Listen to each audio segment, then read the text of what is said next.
At World Remit, we understand what the journey is about, how it can sometimes take a little distance to bring us a little closer together. With ways to save more when you send more, World Remit is here for you, so you can be there for them. All right. Thank you very much, everybody. So I'll start asking you guys. We are live now. How was your day, guys? How was your day? How was your day, Sherry? Brilliant. Oh, brilliant. I like that. I like that. Did you go to church today? I didn't go to church because we are online, but we were giving food parcels to people. So that just gave the, that vibe of we're helping. So it was brilliant. Okay, brilliant. What about you, Sally? How's your day today? Oh, fantastic. Yeah? Yeah. Great. Well, yeah, it's been really good today. Very good. Okay. Maya? Good day. Took the kids to the park in Scotland. We enjoyed a lot of sunshine, which was really, really good. So yeah, that was good to just be able to get out for a little bit. Okay, brilliant. What about Bashir? Because you're in a different planet from ours. Well, we're doing fine right here. It's winter still, but we received a bit of sunshine today.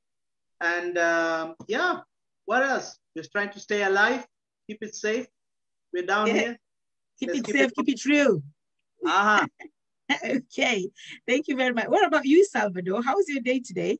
Actually, my day was wonderful because we went for a walk and then we passed by beach, and then it was a lovely day, sunny, but still a bit cold. And then we had lunch. I think we had some cheeseburgers, and we enjoyed it. And great. Alex, how was your day today? Not bad, not bad. At least, for those of us still in the UK, 2 days, no rain, some good sunshine. We've been outside, second day of being in the garden, at least sorting out that mess. So yes, not bad. We'll take that. Okay. Yeah. Wow, that's nice. I think here it's we had sunshine as well, but I was so angry today because I spoke to someone in Kenya who was actually going outside and showing me the sunshine in Kenya. I said, that's not fair. Don't do that. But anyway, we're here today. So thank you very much. I don't know if Benjamin can hear us. How was your day, Benjamin? Benjamin is also in a different continent from ours. Yeah, my day was good. I just slept a lot. Oh, okay. Yeah. Is that because it's cold? It's very cold and yeah, winter is bad. Let's not even talk about it. Yeah. Let's just leave it there. Just leave it there. Yeah, just leave it like that. Okay. Thank you very much. Okay, so guys, these are community champions today with me here. And we have some people, different people representing different parts of either UK or the country or the continent. So today I have somebody representing Peterborough. I have someone representing Sheffield, someone representing Mawingu, someone representing African Workers Union, somebody all the way from London or from England, I don't know how many hours, to Japan, someone representing Japan, someone representing Switzerland, someone representing Scotland, back to Scotland. So we have all these community champions, as I would call them, because they're doing great jobs in their community to make sure that you're not lonely, you're not alone, to make sure that if you're hungry, they feed you. Like we just had somebody saying that they were feeding people today in the streets. So thank you very much, guys. So I'll just give you this opportunity to actually introduce yourselves. And I'll start with Peterborough. Thank you. So if you can unmute yourself and just introduce yourself. I hope the noise is not too much where I am, but if it's not, I'll continue. Okay. Can you hear me? Yeah, we can hear you now, yes. Okay, my name is Sherry Benedetta Omondi. I'm a community champion and I am the chairperson of the Kenyan Association of Peterborough and also the chair of Peterborough Racial Equality and also the chair of Black History Month. I do work closely now with the Peterborough City Council. During this COVID, we have a Peterborough Hub where we do help people. So I'm glad that I'm here today and ready to talk about anything. As my roles vary, I will do work with the council, the police, and even in health, we do help people. So that's all I would say for now. Thank you very much, Lydia. Thank you. Oh, thank you. Thank you very much, Sherry or Benedicta. Which would you like to be called, Sherry, Benedicta, or any? I don't mind. You don't mind. Okay, thank you. Thank you very much. That's Sherry all the way from Peterborough. Okay, so I'll go to Sheffield, please. Oh, hello, my name is Sally Nyinza. I am from Sheffield. I've lived in Sheffield for many, many years. And I am also a nurse here in Sheffield. I'm also a community representative, a champion, because I share what I know with my community because I want everybody to know about it. I do loads of charity work where I can. I give people like parcels of food if I can. I take books to Kenya where I can, and for children as well in Kenya to be able to read, especially in my around my area where I grew up as well. And all this is coming from people in Sheffield. They donate the books and we take them there. So I'm also secretary of the African Workers Union, and which is a good thing as well, because we are representing many people in different aspects of this world or this United Kingdom. So I'm not only representing Sheffield, I must say. We have quite a little area around us. We've got Barnsley, Rotherham, and Chesterfield. So it is a collection of an area. Thank you. That's me. Thank you very much, Sally. And we also have Mawingu. Thank you. Hi, thanks, Lydia. People must be wondering, Mawingu, what's Mawingu? Well, Mawingu is actually a welfare support group. So it's countrywide here in the UK. We haven't branched out yet. Hopefully someday soon we will. But we support people mainly at the moment in bereavement. And this is quite pertinent, obviously, with what's going on with COVID and in general, you know, life has its own challenges when it comes to those kind of things. But also, I am a community member in Milton Keynes. So we, on that basis, at least I can try and represent on that side as well. I work for Barclays as a business manager, and yeah, I'm just glad to be here. Okay, thank you very much. Okay, so I'll go to African Workers Union. Hello, everyone. Hello. My name is Salvador Sanuzat, and I am a chairman of African Workers Union. I live in the northeast of England, particularly in Sunderland, and I work for one organization called Northeast Autism Society. Also, I am studying my PhD at University of Huddersfield, where I am trying to be specialized in the autism spectrum control and treatment. And I am a community member in Newcastle, Durham, and Sunderland, where in the Black Mental Health Association, where we offer services to people, especially Black people who may need support.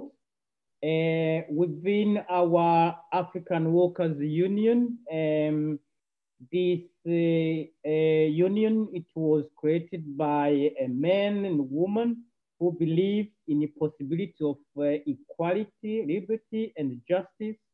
We'll come to that. We'll come to that later. Yeah. Mm-hmm.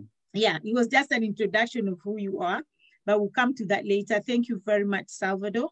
So I'll go all the way to Switzerland.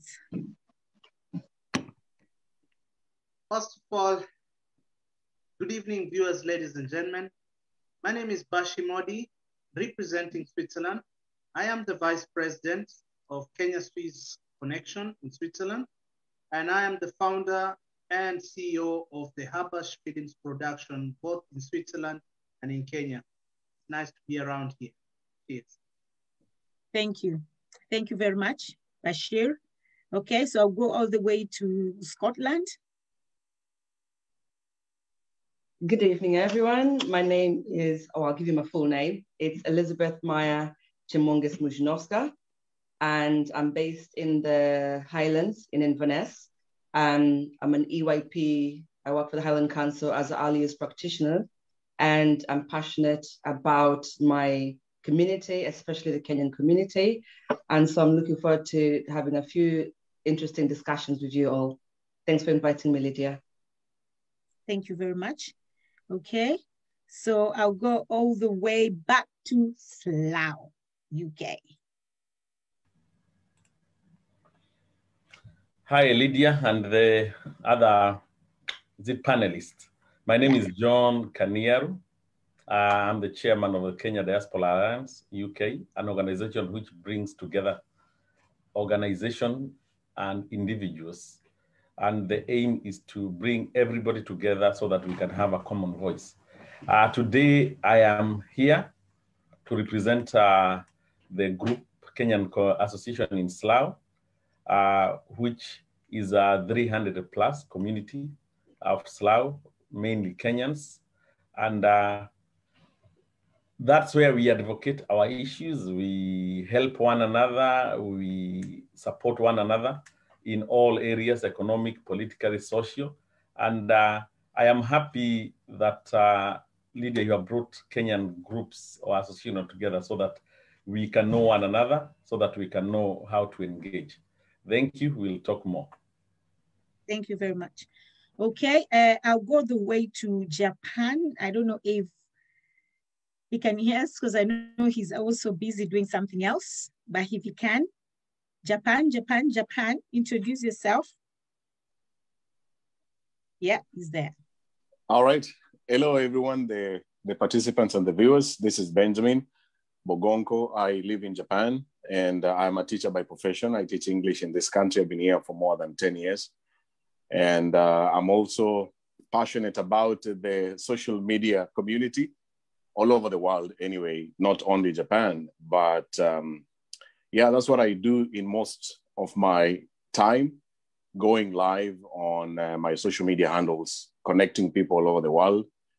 And I can say I'm a founder of my shows called Bold and Raw Talks, which covers topics that people from the African community fear or shy off from talking about. That's what I do. And I'm happy to be here. Thank you, Lydia, for inviting me in this discussion today. Thank you very much. Okay, I just want to say how this came along. It's because there's so much events that have been happening in the Kenyan community, especially deaths. We've lost so many people, and the sad thing is, when someone passes away and then they call us, as in the people who are in the community, and they say, oh, so-and-so has passed away, and Kenyans are not there. Kenyans are not there. And the last one is what really hurt me, because the person actually lives within my borough. So you guys know, if somebody lives within your borough, that means that they are your community. So they should be under your community. And that was really, it was really hurtful, because we in my Southeast Borough, we have a community called SCKK, Sikh. And Sikh is very big. We are more than 300 Kenyans in the community, in that group. And for somebody to actually die by themselves without knowing a Kenyan, that is why we said, you know what? Some people, it's not because they're not with us, because they don't want to be with groups, but it's because they don't know about these groups. So that's why I say today, come represent your group, or represent the community that you live in, not necessarily the group, but the community. So if anybody lives within that community, or maybe Sheffield, and they think, oh, I'm alone, I don't know who to talk to, then they Sally. They know, okay, I can contact Sally. If somebody's in Japan and they're lonely, because we all know diaspora. Diaspora is home away from home. People are lonely. I was talking to someone today, and I actually told them that I don't even know my neighbors. He was like, you're joking. I said, that's what diaspora is. Because it's work, home, work, home. Everybody is minding their business. If you don't have salt, you'll eat food without salt. If you don't have sugar, you'll drink that tea without sugar, because there's no neighbor that you're going to send your daughter and say, enda ugongele mlango uombe chumvi. There's nothing like that in diaspora. Or you stand in the door and say, hey, Nani, Mama Nani, nisaidie na chumvi. There's nothing like that. It's a lonely, lonely place. So it's good to have your community with you. So that's why today we're here to represent our different communities. And we have, especially in the UK, UK is big. So we have places like North London, and I'll talk about that later. So if you're living in North London or those sides, we have Juliet Macapila, and we also have Eddie the Fast. His name is Eddie the Fast. They represent North London. So we're going to talk about people who represent other communities later. But now, I just want to start with, again, I'll go back to Sherry, who represents Peterborough. And I just want to ask Sherry, how did you set up? Just tell us the setup of your community. How is your community set up? How is the setup of your community, Peterborough? English is my 49th language, but I'll try to answer your question. Yeah, I would say, as you say, people in diaspora, people do kind of live on their own world. Because I had this community spirit, I used to go to the Nigerian dudes. They love themselves, they love eating and whatnot. So about 2010, I decided, no, I cannot just be eating in different communities. You go, it's Zimbabwean community, what community, and Kenyans were in Peterborough. So I decided 2010, just to bring the group together, because somehow we used to have our barbecues, call people, we have barbecues together, whatnot, but we didn't have like an organized group that if something happens, even the council can want to say, where's the Kenyan community? So what we did, we formed a group in 2010 in October. In fact, it was the 10th of October, 2010. We formed that group, and we started bringing people in, trying to make Kenyans come. It wasn't easy because as Kenyans, although they passed Jomo Kenyatta, some of them still have those things that are in Kenya, like, I don't speak to so-and-so, I don't do this and that. And that was a real problem for me. So to bring them together, I started using food and music. And as you know, they like their dombolos, Kenyans. So that's how people started coming. And then death doesn't know when it strikes. So we started having such things. So I said, why don't we start contributing? So from there, we started contributing. And at times it's not easy when you just contribute when there's death. I found it really difficult because at that time we didn't realize that you can have double death in the community and you don't know what to do. And to go to people to say, give me even a 50 pounds at once was difficult. So we started by having a constitution where as years have gone by, we've actually now said, this is the amount we pay monthly. And that has really helped us in that way. So we are a recognized community in Peterborough. We have a constitution, we are a community group, and we have actually registered with the council, so they know if a Kenyan comes here, they call the chairperson, who is me at the moment, and then we can try and help them so that they know where to go. So we not only cover Peterborough, as you said, that you might find that some people don't know who is there, and you might find there are small villages around Peterborough where there might not be so many Kenyan or so many Africans and things like that. So although we are called the KCAP, which is Kenyan Association of Peterborough, we do cover Oundle, which is just Oundle. It's funny, Oundle is the geographical features, it is in Northamptonshire, but it is like from city center, it's like 15 to 20 minutes, I would say 20 minutes drive. So if somebody is in Oundle, they might find themselves on their own. So we cover up to Oundle, Wisbech, Bourne, Kings Lynn, March, and Castor. These are small villages around Peterborough. So even the way we are registered, we've said that we cater for Peterborough and the surrounding areas. You find that Leicestershire is bounding with Peterborough. So you might find somebody's just there at the border and might not be, so they're nearer Peterborough than the main Leicester, and we do just accept them. Any Kenyan who comes to us, we do tell them Karibu. So I don't know whether I've answered your question, but the thing from other communities had the communities, but as Kenyans, we had been here long time ago. And up to 2010, we were just still looking at each other, everybody going their way. I thought it was best for us to come together. So I initiated that. Yeah, thank you. Okay, thank you very much. So I'll go to John. John representing Slough. John Kaniaru. John. Maybe he's not here. Okay, so I'll go to Sally representing Sheffield. Sorry. So the same question applies, Sally. Setup of your community. What's the setup? Yes, thank you, Lydia, for that question. Basically, I came to the United Kingdom in 2003, so I've been here for a while now. However, when you go to a place and you kind of observe what is going on, and you're thinking, how come there are no like community things that are happening around you? At that time there were, but after some time, as Sherry has said, people start looking at each other and things don't happen, and they only meet only for one particular reason: bereavement. And this struck me when, when COVID hit, and people were so upset. There was a lot of bereavement, there was a lot of depression. And I thought, why can't I form something that, can help people to come together during this time? Even when it is not in bereavement time, we can still come together.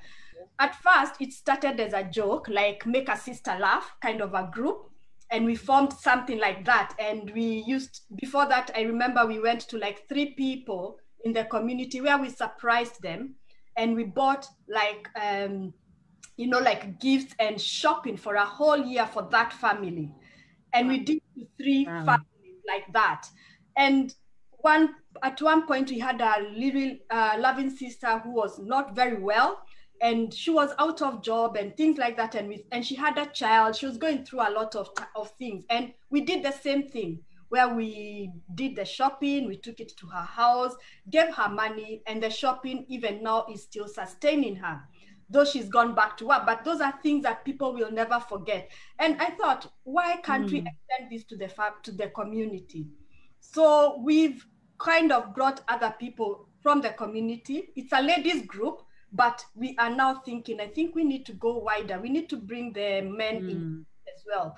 But when there's a bereavement, of course, they come to me and they say, Sally, you've got the Zoom link or you've got the Microsoft Teams. We need a meeting. I organize it. I do everything. I never say I can't, even though I know I've got like 100 meetings, but I still give time to my community. So that is how Kenyans in Sheffield and surrounding areas was born, to help Kenyans around us. But that does not mean we cannot help anybody else from another community. For example, last year we got somebody from Sierra Leone, where the son kind of committed suicide. And this is somebody in our community in Sheffield. And we were like, hang on, we can't just help Sheffield, Kenyans only in Sheffield. This is somebody who we know because our children have gone to school with that boy. And we were like, we need to come together as Kenyans. And we did our contribution. And the family was like, oh, so I have friends even in Kenya. And that is all what about community is about. Coming together, helping each other, not just watching and looking at another community do their own things. We need to actually come together. So Kenyans in Sheffield was born that way. So thank you very much, Sally. So I'll go to Mawingu as well with Alex.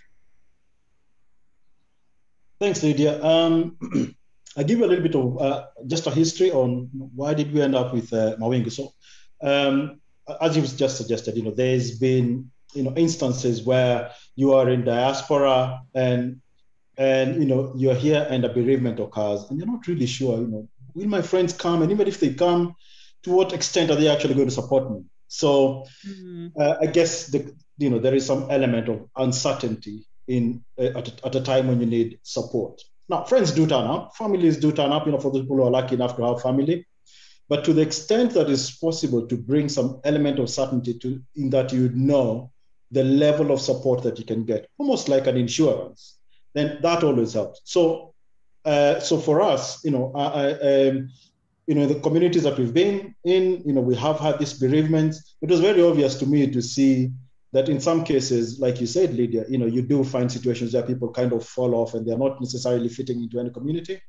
And we thought, it is always best, to the extent that it's possible, that we have a group that extends wide enough to capture, especially those little pockets of areas that don't fit into like a bigger town. For example, I'm in Milton Keynes, we have a little community group here. But outside of Milton Keynes, just here in Bedford, I'm not sure that they have one. Or some other little towns, in Leighton Buzzard and other little towns around here, I'm not sure they do. So those communities can get lost. So that was why we decided to form Mawingu. So Mawingu is a welfare support group. It helps people at the moment, specifically in bereavement. This is very pertinent to what we're discussing right now. And so Mawingu started in 2020. It's still at its infancy. But we provide emotional support, we provide pastoral support, and we provide financial support for our members. And as I said, so when a member joins, you remove that uncertainty of will my friends or people I know be there. Here, for with some degree of certainty, to what extent you will get the financial support that you will get, and at least Mawingu members will be there for you during that process. It is UK-wide, so any member can join. And as a matter of fact, we have 2 registration windows in a year. So as it happens, February is our registration window. It was supposed to close today. But given that we are in this call and there might be people hearing this for the first time, we are thinking actually we can extend this registration, given that it's UK-wide, we can extend it for another week for people who would want to join. You're in a town somewhere, you don't belong to a bereavement support group, and you feel there's a gap there, feel free, you can join us, and you can reach out, you can find a way with Lydia how we can reach out to you. But our structure as well in Mawingu, there are members, of course, most important, we are members, and then we have a small group of steering committee members, 3 members, who kind of just help to coordinate the strategy of the group. Well, that's Mawingu. All right. Thank you very much. Okay, and now I'm going to go to African Workers Union. So I'm going to go to Salvador. Thank you, Salvador.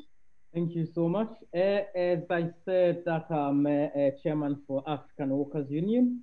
The idea for African Workers Union came from a nurse who passed away in Leeds, and there was a possibility that that incident happened because of maybe a lack of PPE or working in an unsafe environment, probably in the NHS or somewhere else.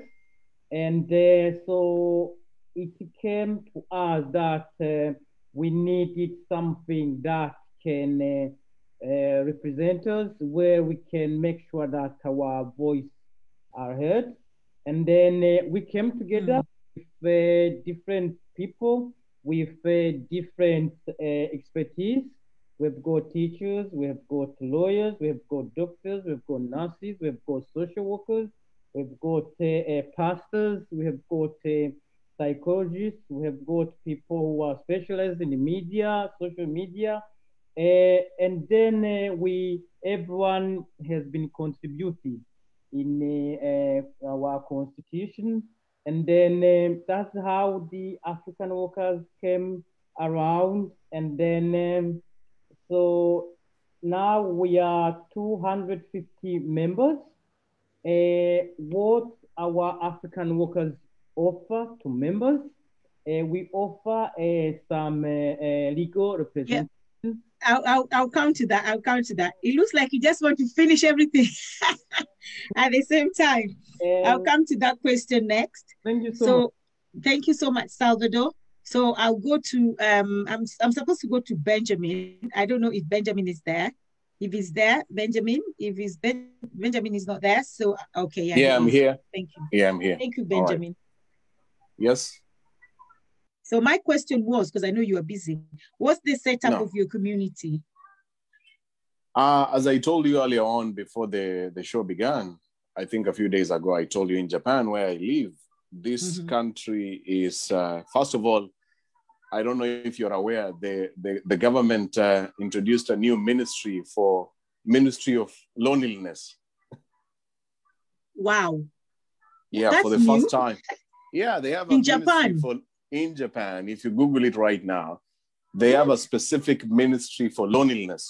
And yeah, it's just one country that is just full of loneliness, whether it's for foreigners or for the citizens themselves. Of course, the ministry was created for the elderly people who have been going through a lot. Japan has the highest number of the most oldest people in the world. About 40% of their population are actually living aged 70 years and above. That's a huge number, 40% of the whole population. That means there's so much wisdom if there's a lot of old people walking around. There's wisdom, but you can't talk with them. That means there are very many old people. Almost half of the population are people who are over the age of 70, and they are staying in their houses alone and doing stuff alone. Even if they have children, the children are maybe one child or two children working and doing stuff on their own. So this ministry was created to cover for that gap where most people are very lonely and they have no interaction with. There is no human interaction in this country. And having stayed here for 10 years, the only organization that I know is community-based for the Kenyans is a WhatsApp group, which was created a few years ago by one of the Kenyans. And then it has less than 500 members the last time I checked. So I live in a country where that community thing pretty much is not existing, or even if it exists, is not as powerful as the way I've been listening to the other participants talking about what they are doing for their communities. And I am a member in that group. I follow what they post. And as some of the participants mentioned, even that group was created out of these tragedies that happen. Like somebody has died, a parent has died, a mother has died somewhere, and then Kenyans have to come up and try to assist that person or those people. And there's also another yearly event, like during the Mashujaa Day, every October on 20th, the Kenyans who live in Japan meet in October during that time for a nyama choma, kind of something like a get-together. But over the years, I've never attended it, by the way, sadly speaking, because of the way this country works and operates. When I see people who attend there, I ask them what happened. And the message is always, people are talking about, everyone was focusing on their tribe. It's about tribalism. So you go there, you don't actually feel like a Kenyan. So there's a lot to be done in Japan. And there is absolutely, I don't belong to any community-based group in this country that I can say like the way the other participants have been talking about. So that's why I started my Facebook Live videos, the Bold and Raw Talks, which I do very late. Right now in Japan is 4 a.m. in the morning. So even those Kenyans who live in Japan, the ones who can follow me and watch my shows should be awake at this time. But because of my job, which I do in the afternoon, I work in the afternoon as a teacher, I have enough time to sleep and go to do my daily job. And then, so basically even those shows, for me, it's not targeting the Kenyans in Japan as a community. It covers the people who are outside Japan. The few people who know me in Japan can, there's less interaction, to say the least. And that's why they created the Ministry of Loneliness. Wow, that is really, really sad. So imagine now we in the UK and in other countries of the world, we have the opportunity to actually have these communities and, mingle as Kenyans and don't even bring tribalism there. Because with the communities that I'm in right now, because I'm in so many communities with my panelists here, we don't really do tribalism most of the time. Okay, sometimes it's there because it's a natural thing, but most of the time it's not. So in Japan, it actually breaks my heart to hear what you just said, Ministry of Loneliness. That is really, really sad. So that tells you a lot. Yeah, that tells you a lot. So with shows like this and your shows as well, I think we need to start changing the mindsets of our people. Yeah, especially Kenyans. We need to start changing the mindset, because they say charity begins at home. As much as we want to help the other wider community, Ghanaians and Nigeria, or all those other communities, which I still work with, but we have to start from home. And home for me is Kenya. So once home is done, then now we can extend that to the rest of the communities. Thank you very much. Thank you very much for that. So I'm going to Bashir now in Switzerland. Thank you again for this opportunity, Lydia, and fellow brothers and sisters. Here in Switzerland, I being a vice president in the Kenya-Swiss Connection, we have a lot of associations here, whereby we are trying to bring them as under one umbrella in order so that we can be like that one country that we have been thinking about. Say we are from home, but when we come here, we are all that we have here in Switzerland. So we decided to say that we will, instead of having different kind of associations around, maybe we have the same goals that we do, but we should have one mother association, whereby when we have all Kenyans involved in one umbrella, we can solve different kind of problems and issues that we face during our days. But anyway, how did we prepare that? We sat down first and saw the situations that a lot of majority of Kenyans are having, or the problems that Kenyans are facing here in Switzerland.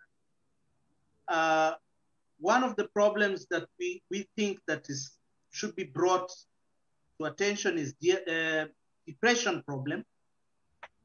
Secondly, the welfare, when one dies, how do we get the body back at home, and etc., etc. And the third problem is also promoting culture, which we shouldn't forget, because most of our brothers and sisters living here are married to the Swiss people who are here, or they marry. So they have kids. How do we keep the culture going on? How would these kids know from which spouse or the culture comes out? And this is why we do such kind of programs also, and we thought also about that. And the most important thing, again, which was mentioned by my brother again, Benjamin, is about the tribalism. That is the main tumor that is gonna kill everybody around. And also it's what is sinking our country and sinking also Africa as a whole. So how do we bring up all this? So we thought about these problems, and we sat down and we made a group. And this Kenya-Swiss Connection was formed by our ex-president, who is the founder, also one of the founders of Kenya-Swiss Connection is Sarah. Most people know her. And Sarah sat down and said, look, I have a dream. Yeah. And her dream, what happened? Oh my God. I'm sorry, guys. You know, people keep calling in, and if you're hearing me, people, I'm live. Please leave me alone right now. So she came up and said, I have a dream. And the dream was that I would like to bring the Kenya that I've dreamt about, the one Kenya. It means if it's from Western Kenya, from Eastern Kenya, from Mombasa, from where, we are nobody. If we don't join hands together, we will not be the Kenya that we are looking for. Because Kikuyu, Luo, Giriama, Digo, Taita, wherever it is, Maasai, if we all join hands together, we have that flag that we all really be proud of and we really honor. And the name Kenya is not for one person. The whole Kenya is for everybody. And I came up with this idea, and so we formed up this Kenya-Swiss Connection. Kenya, the Kenyans who are there, and Swiss, because since we are living in Swiss, we would like to share together and work together with the Swiss government also, and the Swiss locals, and it's connecting. That's why it's called Kenya-Swiss Connection. we connect with and share. But we will speak more about that coming up more. But anyway. Thank you very much, Bashir, for that. And just before I go to my next person, before I go to Scotland, I just want to say thank you so much for everybody who is watching on Facebook, because I always say thank you to the people on Facebook. And you guys also, when you start your speech, just say thank you to them, because they've taken their time to come and support and help us as well. So thank you very much. And somebody was also asking who represent is it Luxembourg or Luxembourg? Who knows how to call it? Luxembourg. Luxembourg?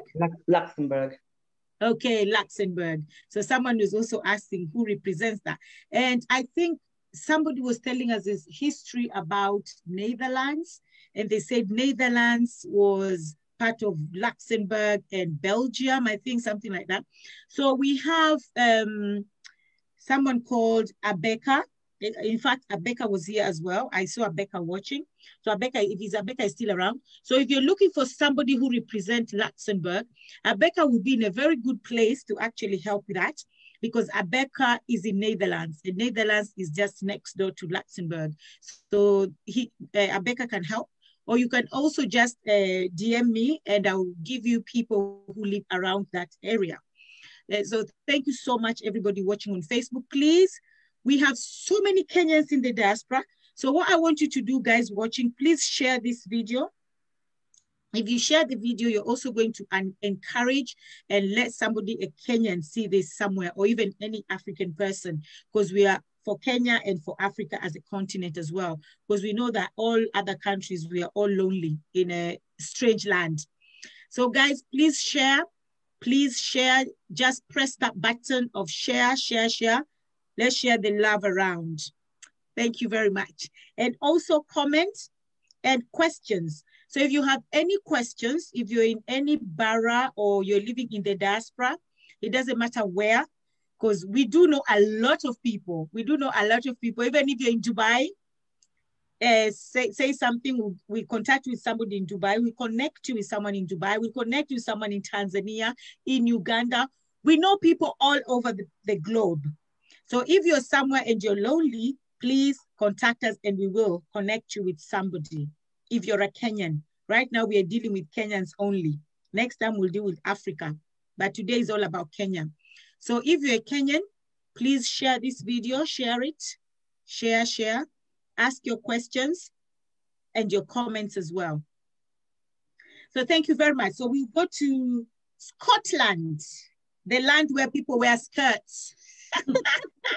They're not skirts, they're kilts. What are they called? I call them skirts. It's only a skirt if you wear boxers, but they don't. So it's the only a skirt if the men wear boxers. Okay. Yeah, but it's so they don't wear anything? A man doesn't, they don't wear them. They wear nothing under. Okay, let's continue. Bye. Let's continue. That's what Amaya, as I've said before. Listening to everyone else, it's been very, very interesting, because our community is totally opposite to everyone else's. We're such a small knit community. I founded Wakenya Highlands in 2018 after I'd bumped into another Kenyan lady. The way that Highland is set up, if you see a Black person, you automatically say something to them, simply because it's nearly rare that you'll see another Black person, so you're automatically drawn to them. And so from that, I got drawn to a couple of Kenyan ladies, and we just became friends. And we thought, you know, how do we support each other just throughout situations to do with motherhood, just different, you know, different things they can deal with on a day-to-day basis. And from that, we had a WhatsApp group, and before we knew it, the numbers were going up. And, you know, now we're now not 3 anymore, we're now 10, we're now 15, we're now 20. And it just grew up into not just a community, it just grew into an intimate family. That's how I could describe it. We support each other we've supported each other through bereavements, through birthday parties, through I don't have sugar, let's try and sort this out, to just the most basic things like, right, my kids have grown out of these clothes, who's next? You know, that kind of situation of literally it takes a community to raise a child. And that is what the Wakenya in the Highlands are doing. We are a community helping raise each other's children. And so my children know, you know, they have 20 aunts and uncles in the group. So if they see them in town, they'll be auntie so-and-so, uncle so-and-so. And their friends are normally, you've got lots of aunts and uncles. And they just don't get it because my kids know that that community, that's their uncles and the aunts. So that's why I like our group. It's really intimate. It's really, really close. So listening to the other groups, I'm like, okay, some of the challenges they've faced, we haven't necessarily faced them because we've, you know, especially with the tribalism and all that, we don't see that. We literally don't see, there's so many different tribes within the group, but because we are so close, there isn't time for that. There's no time for bickering. There's no time for falling out with someone else. If you have any beef, you come and share it on the group and we'd sort it out. That's the kind of environment that we have created. And out of also the Wakenya in the Highlands, I'm the founder of Mixed, Blended and Blessed, which is a group for mixed race families. And it's again just supporting white moms who have mixed race children, who the dads are absent. How do we support you to understand your child's hair texture? Or, you know, how do we support a dad to understand how to support their child who's dealing with either racism and just different aspects? So we've tried to marry the two groups together to make sure that, one, we are keeping our tradition and our culture so real. Solid. We're keeping it as real as we possibly can. At the same time, we're not disrespecting another's culture. We've embraced it, but we haven't forgotten our own culture. So we try and marry the two together. But apart from that, you know, we've tried to support each other emotionally, mentally, financially, spiritually. And it's just amazing to be able to be part of that journey. Yes, we have different challenges, which I'm sure we'll cover on as we're going throughout the program. But apart from that, I can't really say much. We cover Perth, Auburn, Glasgow. I know there are quite a few other Kenyan groups within Scotland, but in the Highlands, this is the only group. And as Bashir had said earlier on, it would be absolutely amazing to not just have a Kenyan group in Glasgow and one in Aberdeen and one somewhere else, and just make it a whole Kenyans in Scotland, one group, so that you know where you can go to support each other. So that's a work in progress. Thank you. And I think what you've just said is really, it's actually so unique, because somebody have also just commented and said, yes, tribalism and gossiping and fighting, that's all part of the groups. And that's where you find that sometimes you find Kenyans say that I don't want anything to do with Kenyans, because they were hurt before, because of all this bickering and tribalism. And I'll say tribalism is number one, even before the bickering. And a lot of people have left groups for this purpose. And then, you know, like when you have insurance, for instance, for the house or your phone, and you stop paying your phone insurance, that's when your phone gets lost. Okay. So that's when your phone, something happens and you're thinking, what? I've been paying insurance for this phone for a year. The day I stopped, 2 days later, something happens to my phone. That's just how life is, and I don't know why. So it's when you're angry and you're like, this group, I don't want, and then you leave the group, that's when probably something happens to you. And then now, who do you run to? Because people still remember and say, oh, ule Lydia si alitoka, sasa nataka tumsaidie, hakuna kitu kama hiyo. And people can be so heartless and no empathy or sympathy whatsoever because of your reaction. And with your group, it's maybe because I'm just saying maybe because it's a small group, but if we can all adapt that, whether it's a big group or not, because I live in London and London is big. Okay. There's no way we can have just one group in London, because London is so big and it's divided into all these different boroughs. So in each borough, we have our own groups. So like in my group where I live, we have SEC, like I said before, ACKK. And ACKK, we have more than 300 people. And it's not just, and I know that every single person here have spoken about bereavement, because within our walk, we'll have to lose somebody within our walk. And I know most people have lost somebody, probably even me, I've lost two. I've lost a brother and a sister. So I know how it feels. Some people have lost their parents. Somebody on the way loses somebody. So bereavement will always be the toughest. But we also have different things that we offer. So in my community's sake, what we offer, we do a lot of different workshops. We offer a lot of different workshops. We do things like, we've spoken about mental health, especially now at this time. We talk about finances. We talk about development. We talk about investment. We talk about a lot of things.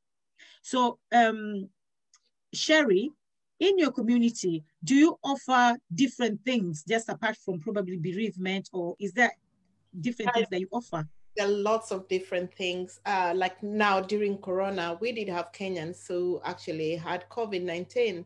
So how do we help such a person? You help by, well, we couldn't go into their houses and, do anything, but the fact that we could take their food parcels there, kind of just to have a friend there to call, how are you feeling today? Do you need this thing? And as I told you, I do work with other agencies, just referring them to the relevant agencies that could help them, especially mental health and things like that. Some people lost their jobs and they're looking for jobs. So when we get the links from DWP in the group that I am, then we share them. So it's not just about bereavement. I did say bereavement, we do give money, but it's not necessarily for bereavement. We do everything well. We've supported some of our Kenyans who had, their daughters had a wedding, and we had to show the Kenyan, kind of culture and things like that. So it's about coming together. But I don't want to say it's a walk in the park. It's not a walk in the park. People have got their differences at times, and as a leader, I think what I normally do, I don't take sides. I try and help where I can and try to bring them together when I can. As I said, there's some people when they left the airport, they still came with that baggage from home. They should leave such at the airport. When you come here, you need each other. You need another Kenyan, and not just another Kenyan. You need another African, and not just another African. You need a human being, because like in my circles, I actually work with everybody. I do work with white people, Asian people, Kenyans, the Kenyan Asians and things like that. Don't forget that.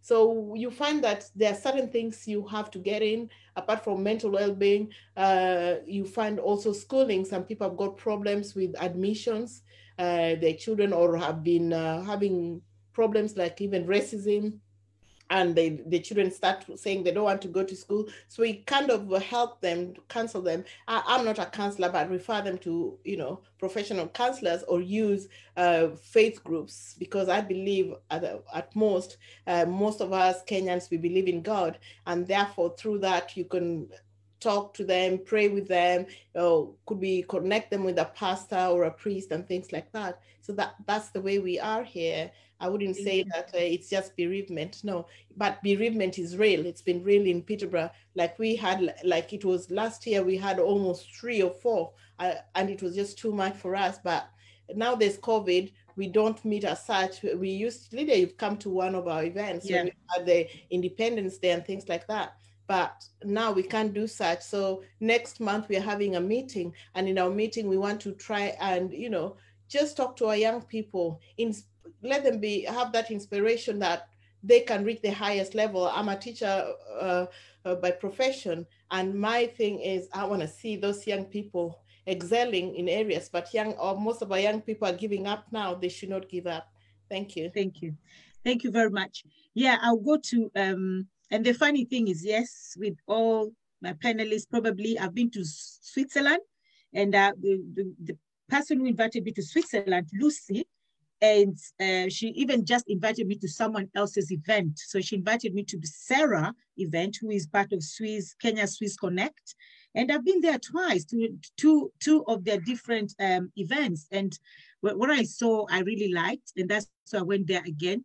And also with Sherry, I've been to Peterborough to support her as well, because that's what we should do. We should just go and support where we can. So I think I'll fly all the way to Japan as well. Let them open the boundaries and let them open the gates. You see me in Japan. We go there to organize a Kenyan. I'll be coming there, Benjamin. I'll be coming there by force to come there and help set up some Kenyan. You're always welcome. Thank you. Thank you. So I'll go to Sally. Sally, what else do you guys offer apart from, I know you spoke about bereavement and you spoke about the food, you've done food packages for people during this COVID time? Yeah, thanks, Lydia. We are a very new organization, not even organization, like a group, yeah? And well, I know there has been many before I came up with the idea anyway, because this was a group of women who came together in Sheffield to make a sister laugh, because we were tired of always meeting up in bereavement, and every time you see somebody, it's when there's a bereavement. And we were like, I mean, we've got other things going on. And we decided many people have got, when you remember back home, you remember the merry-go-rounds our mothers used to do.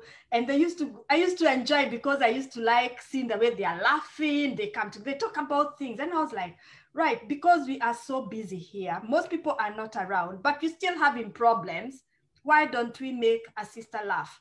And what we did is that every so often we come together and we only contribute 20 pounds, just 20 pounds. We don't go more. If you're inclined to give more, it's fine. And that actually, we are about 48 women in the group.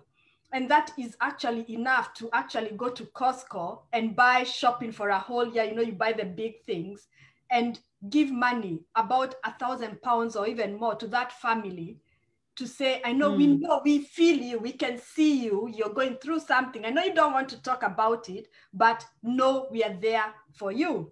Unfortunately, during COVID, because when COVID started, we've not been able to do that at all. So what we've been doing is that people have been hit really hard with the death and bereavement. So I've done a webinar where I've invited fellow Kenyans who are working in the industry as psychiatrists, psychologists, to talk to people about coping with bereavement. And you find that we do not support our own very much. You find that we go to other people to do the webinars. And I said, oh, come on, we need to support our own people. Why don't I have a Kenyan to do this? I know we've got Kenyans who work in those areas who can talk about it. So we've done that. Then last year in December, mind you, in the group alone, we had about 4 bereavements, and you wonder, oh my God, how do I contribute to all these 4 at the same time? Because so I came up with an idea with a fellow lady, and we said, let's form like a chama called Chama 2020, because the chama was formed in 2020. You only need to contribute 20 pounds. And if there's a bereavement or something, you can say, please give that family from my contribution, 50 pounds, and you don't feel the pain, even when you have many other things happening. I have formed a website as well. And if you go to that website, I was very ambitious because I'm a person who likes bringing people together. And one of the things, I've not even changed it. I was like, it's going to stay as it is. I wanted us to have a Christmas get together where we all come, we dress to kill, we eat nyama choma, all that kind of thing, but it didn't happen. I'm a person who wants to bring men together as well, because we forget more about men. We are here, women doing things, and then we forget, oh God, the men as well. So there's something for the men. If you go to that website, which is tisha.co.uk, you'll find there are so many things that I had planned for, but they've not happened. But honestly, I'll leave it as it is to be a reminder to me and to everybody else that we need to do that once, once everything gets open. So there's a lot that we are planning to do in the future. And I hope that this situation of COVID is not going to be a barrier. We can do an online party. We can say, right, we are dressing to kill, and today I'm going to cook chapatis in my house, things like that. And we sit, talk and eat and just have a laugh, not only about bereavement. So, but that won't be fair if you cook chapati. They don't know how to cook chapati, and I'm there looking at you eating chapati. I think that would just depress me, Sally. You give me your address. I'll send you chapati. I'll tell you. Okay, that's fair. I can post. Now people are sending food parcels wherever. Isn't okay? That's fair. Yeah, so I'll share it with you. And okay, same thing that's we did fair. around Christmas as well. We okay, share. That's fair. Yeah. Thank you. Thank you, Sally. Okay, thank you, Sally. So I'll go to thank you for remembering us. Okay, somebody said thank you for remembering the men because the men are always forgotten. But I don't think the men are forgotten. I think you men are forgotten yourselves because women, what women tend to do is women, like what Sally just did, they tend to create an environment for themselves as women. While men think because they're macho, they don't need to talk to this person, to this person. So men, can you stop saying that we have forgotten about you? You have forgotten about yourselves, men. So, and Bashir is here doing some handshake for me, like, what are you talking about? But that's the truth. Men, you need to start thinking of yourselves and organizing things for yourselves. Don't wait for women to organize them for you because we are busy organizing things for us. Bashir is energy feature. Oh my God. Okay. I know Sherry has her hands up, but I'll still go to, let me go to Benjamin quick because in fact with Benjamin, because Benjamin has his show and is going out now. So Benjamin, do you have something to say before you go to your show? Oh yeah. Yeah, if you can say something before you go, because I know you're going and you don't have a lot in Japan anyway. So we'll try and fix you guys up. We'll try and fix you up.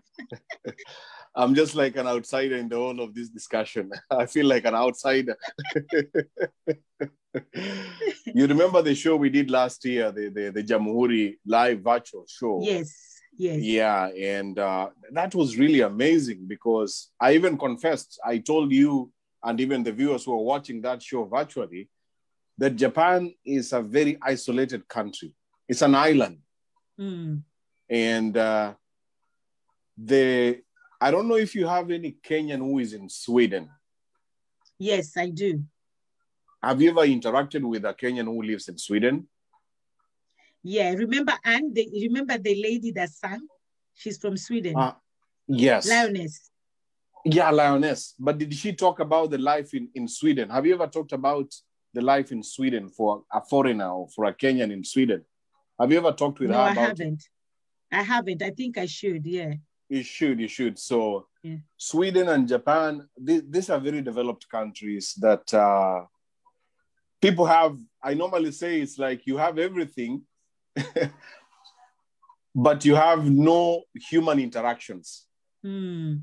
You have electricity, you have water, you have gas, you have internet, you have everything. You have technology. Everything it's like everything that a human being needs to have a peaceful life, you have it.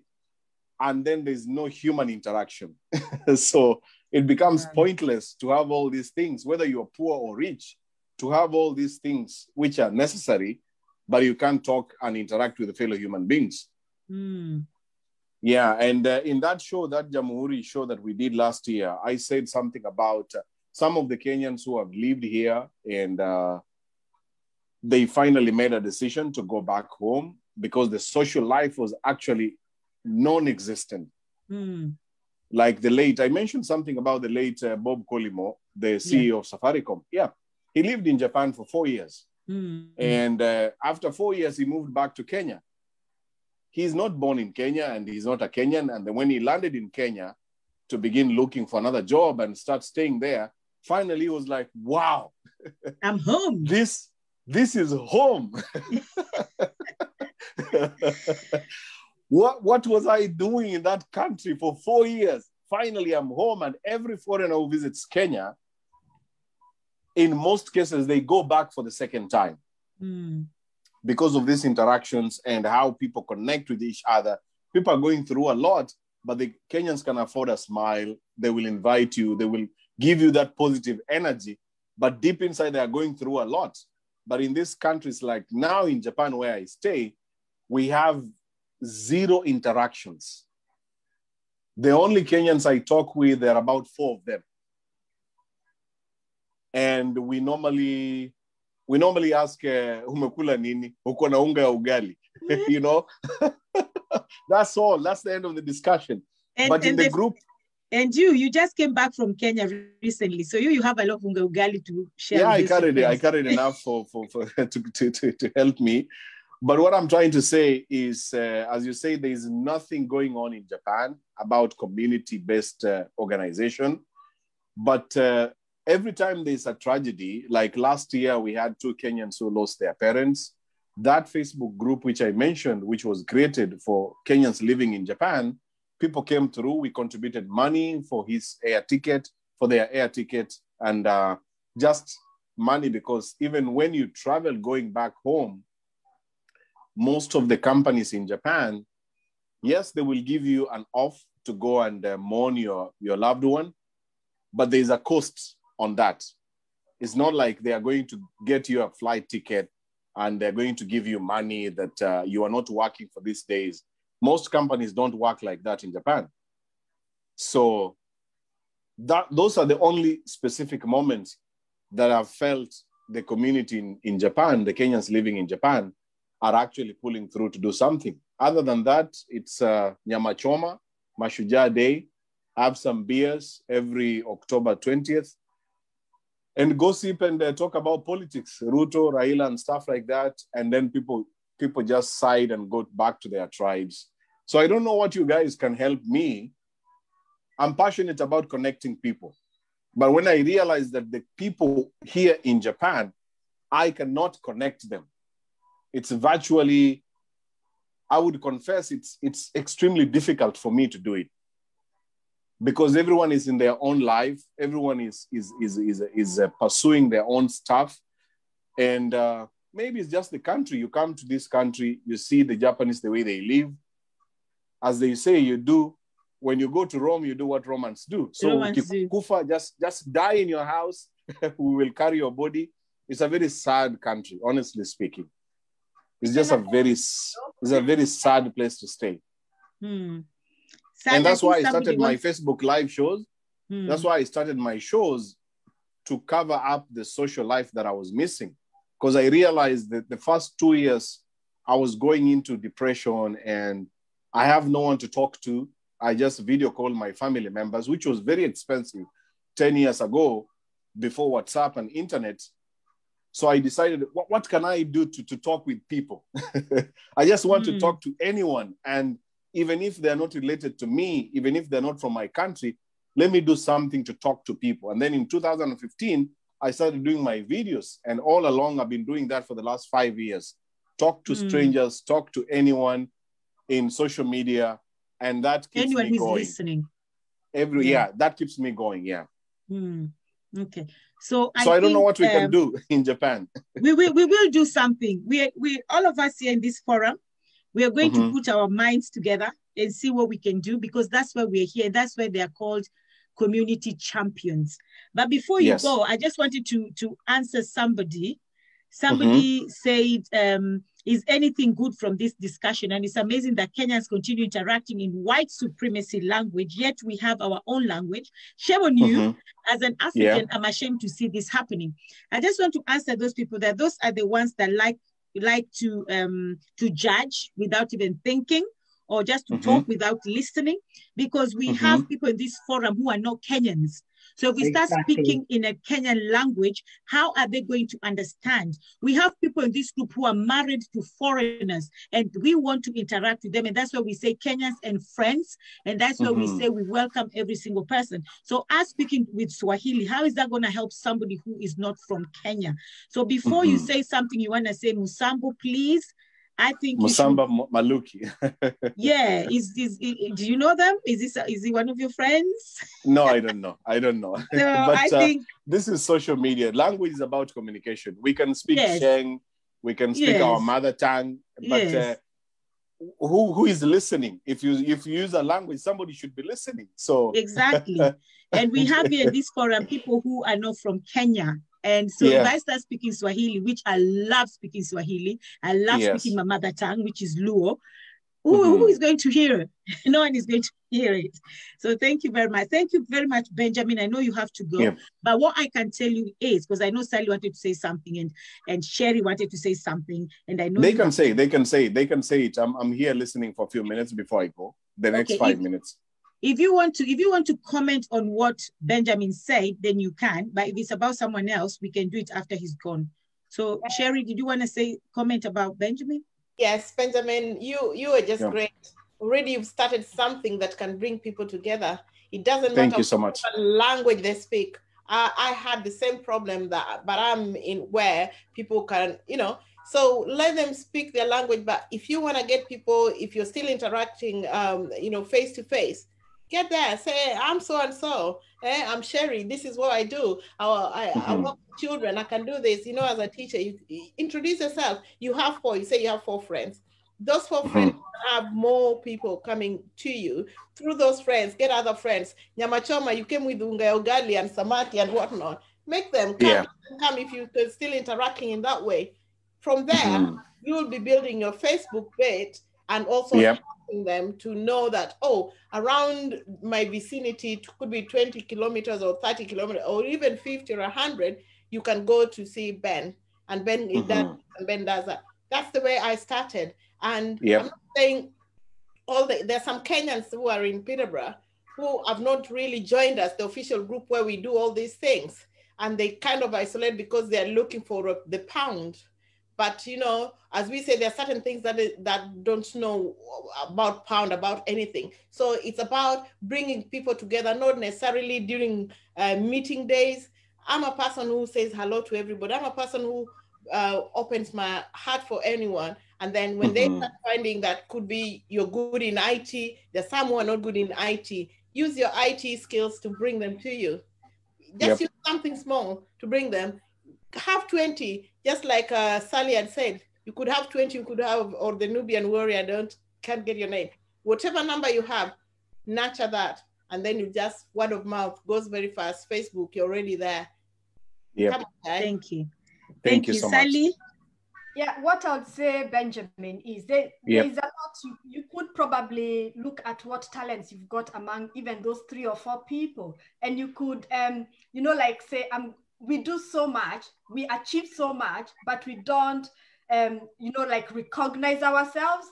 And you could say maybe have a day where you have even, where you're recognizing the children, where you say today we are having a gift for children, where if they do something, we give them presents, and people will look forward to doing things that are kind of out of what they know, like the nyama choma, the eating together, talking about and things like that. So maybe look at something else that people are good at and kind of bring that out and kind of like say celebrate it. Like for example, if you look at the website, which honestly I'm not an IT person, I'm so basic, but because I had that passion and things like that, I created it myself from scratch. And I said, well, Wix is there, I'm going to do it. And I have something called like the men's club. If you find that these people are just the men you're talking to, find what can you celebrate in those people's lives as a man. Not just maybe nyama choma. Yes, it's good to have all that, but what can you celebrate? And you'll find that people will still keep coming back to you and the group grows and the word spreads. And then, without knowing, things will have changed. But we can adopt you, Benjamin. We can still adopt. No, you can't adapt him. He has to stay in Japan. He has to stay in Japan and make a difference. Virtual adoption. That's what I mean. Okay. Benjamin, sorry, but yes. Maya wanted to say something as well. Quick, Maya. Okay. Benjamin, just really quickly, I just wanted to encourage you. I think you're doing an absolutely amazing job. I cannot begin to imagine what you're going through emotionally and mentally and also psychologically. I just wanted to encourage you and say to you that although we are so far away from each other, you are here with us and we're here to support you whichever way we can do. So just reach out to one of us. What I will also say is because you already have 4 friends or 4 guys who you're already interacting with, I would encourage you to nurture the group, plan something. So maybe you can say, this weekend we'll come to your house, next weekend we'll go to that person's house, the weekend after that. So within 4 weeks, you've got 4 different things to look forward to. There's that excitement of cooking together, there's the excitement of getting together, and slowly you start opening up and slowly you become like brothers. So that when a 5th person comes along, it's easy for them to join because that relationship has already been nurtured and it'll be easy to then involve it on a larger scale. But I just wanted to encourage you that, you're not on your own. We've all been there. We all started on baby steps and, we are here to support you and encourage you where we can. Thank you so much. Yeah. Thank you. Okay. Yeah. All right. Thank you so much, Benjamin. Anybody else one thing to tell Benjamin before he leaves, Bashir? Man to man. I'm going to leave now. Yeah. Are you going to leave? Okay. I'm going to leave now because of time, and I really appreciate. I will, if Bashir has something, I will interact with him on WhatsApp or on Facebook. Okay. All the best. Thank you so much. Very much. Thank you, Bashir, and thank you, Lydia. Thank you for hosting me today. Bye. Goodbye, all the participants and the viewers too. Thank you so much. Thank you. Okay. Okay. Well done. You see, when we think it's harder somewhere else. It's harder somewhere else. So just one more time, thank you so much, everybody who is watching. And like I say, please share so that everybody else can get to hear what's happening and get to know the community. They can join so they're not lonely. And thank you, Walter, for replying. And somebody even said that, right, they'll start asking us to start interacting in Kisii. I think the guy is Kisii. So he said, we should just speak English, which is fine.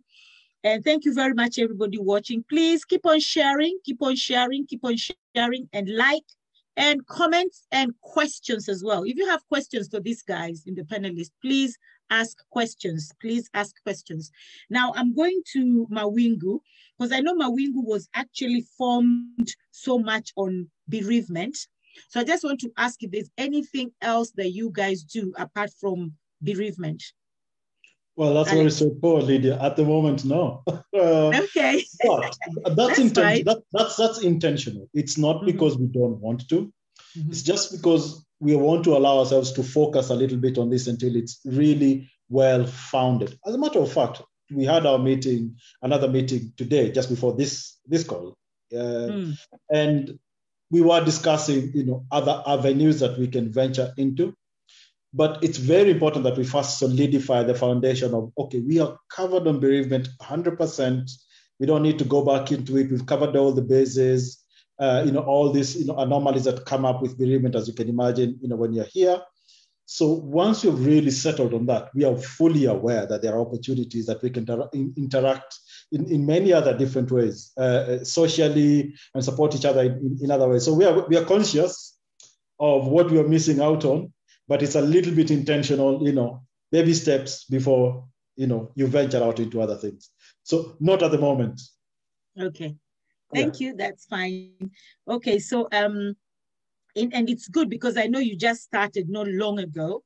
And just like Sally, like everybody else who started, but it's the growth that we count on. And I just want to say, and I know we're going to talk about geographical area, because our topic today more so was to get Kenyans to get a home, because this is home away from home, but we also want them to be home. Apart from African Workers Union, that is actually inclusive of all Africans, not just Kenyans, this and also the one in Scotland with Maya, but most of our groups, like the one I'm in, Southeast, is all about Kenyans. So it's called Southeast Kenyans and Kent.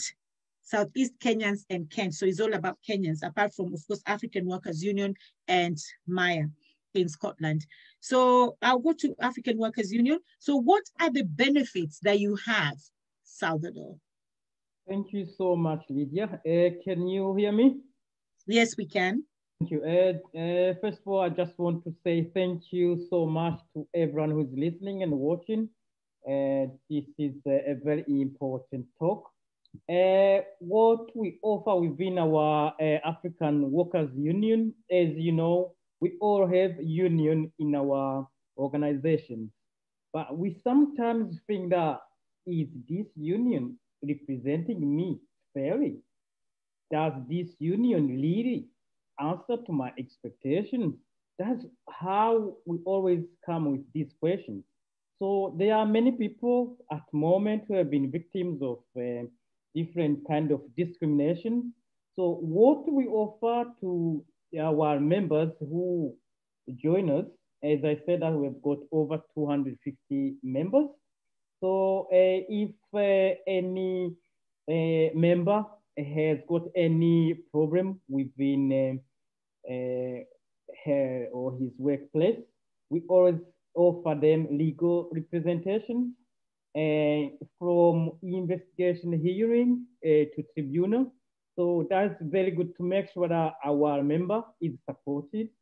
As I said, that we work in partnership with other organizations, lawyers will be there, and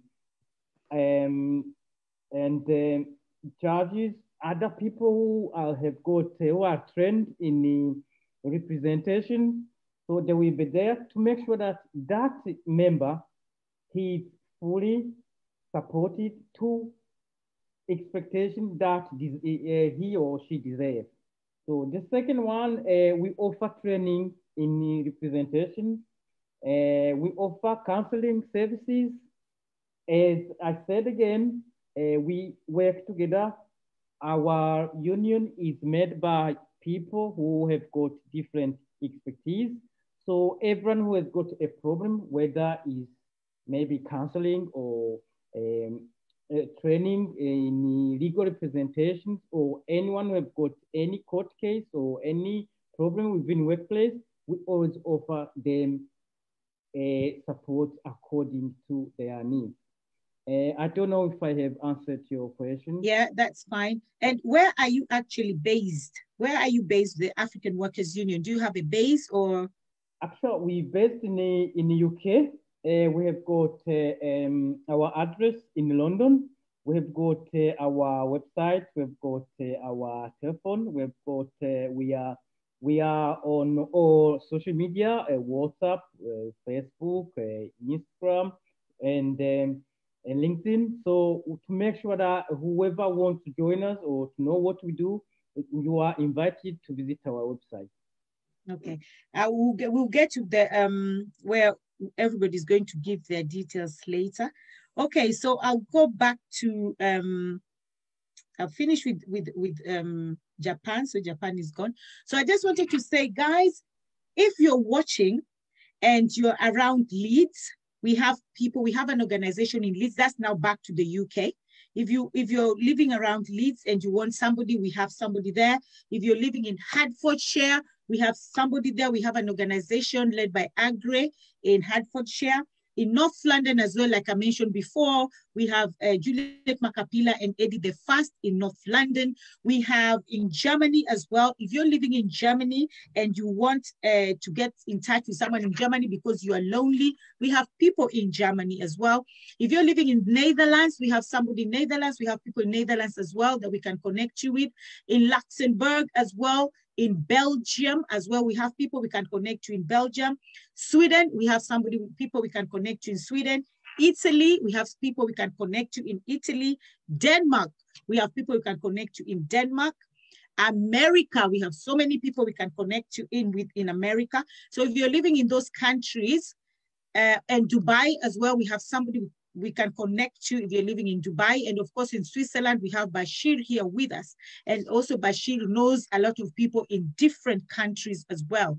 So if you were living in any country, any diaspora, please contact us, because every single person here in the platform today knows somebody in a country who you can actually connect with. Please don't die alone. Don't die of depression alone. Don't die of loneliness alone. Don't be alone. Don't let us start a ministry of loneliness like Japan have started. That is really, really sad. So guys, do not be alone. So now I'll go to Bashir as well. Bashir, just tell us, I know that yes, there is bereavement in Swiss Connect, but there's also so many things that you do, because I've visited Swiss Connect before, and I was actually jealous of what you people are doing. I thought we are doing good in the event called Kenya and Friends in the Park. But when I got to Swiss Connect, I was like, whoa, this is good. This is good. So Bashir. Thank you very much again. Yes, in Switzerland, we do various things to try to bring Kenyans together. Specifically now, we are not only aiming at Kenyans, we are aiming actually at African as a whole. So what we do here is we host different kind of events. There are events which are motivating events, acknowledging events. There are events which are there to promote various private businesses that people are also doing here. And also not only that, but also we try to bring gatherings whereby we can discuss various issues that are facing Kenyans here in Switzerland. For example, the depression problems that a lot of people are facing. Maybe somebody lost his job. Maybe somebody feels that his marriage is not working out well. Maybe somebody has health issues whereby they feel they're just lonely and they have nobody. Most of the people are actually afraid to. This is one thing that I see that a lot of people have, is that when you have a personal problem that is inside you, you try to handle that problem yourself. But I think also sometimes it's good to trust somebody who you know you can trust and talk about, so that you can't have that problem hunting you day and night. So we try to encourage a lot of Kenyans living here. Sometimes it's well-timed smile. A smile can also, it can be all you need to give somebody, and a bit much more needed encouragement like that. But for those occasions that when a smile isn't enough on its own, and we need to come up with a few words of encouragement, I think that listening to people is most important thing that we can do here. Lending somebody an ear to listen to somebody. But what we do is a lot of what people we see they do here is actually they look for those problems and they attack you with these problems in return instead of assisting you with them. Well, we just need to understand and build a rapport rather than rushing in and just trying to fix things. What seems simple to them might be a huge deal for a person we want to help. So in a way, we do have various events that try to bring these Kenyans in a unity form, and we try to kill that problem that really haunts a lot of us, like the tribalism, which I keep talking about it. And of course, it might be an issue that most people say like, hili jambo la kawaida. Yes, jambo la kawaida, but it's dividing us. It is a virus that is killing us. So we need to really specifically go into details and see and attack and cut this tumor out so that we can live in harmony, help each other, encourage each other, listen to each other, motivate each other, promote each other, and these are some of those things that we really need to take in consider.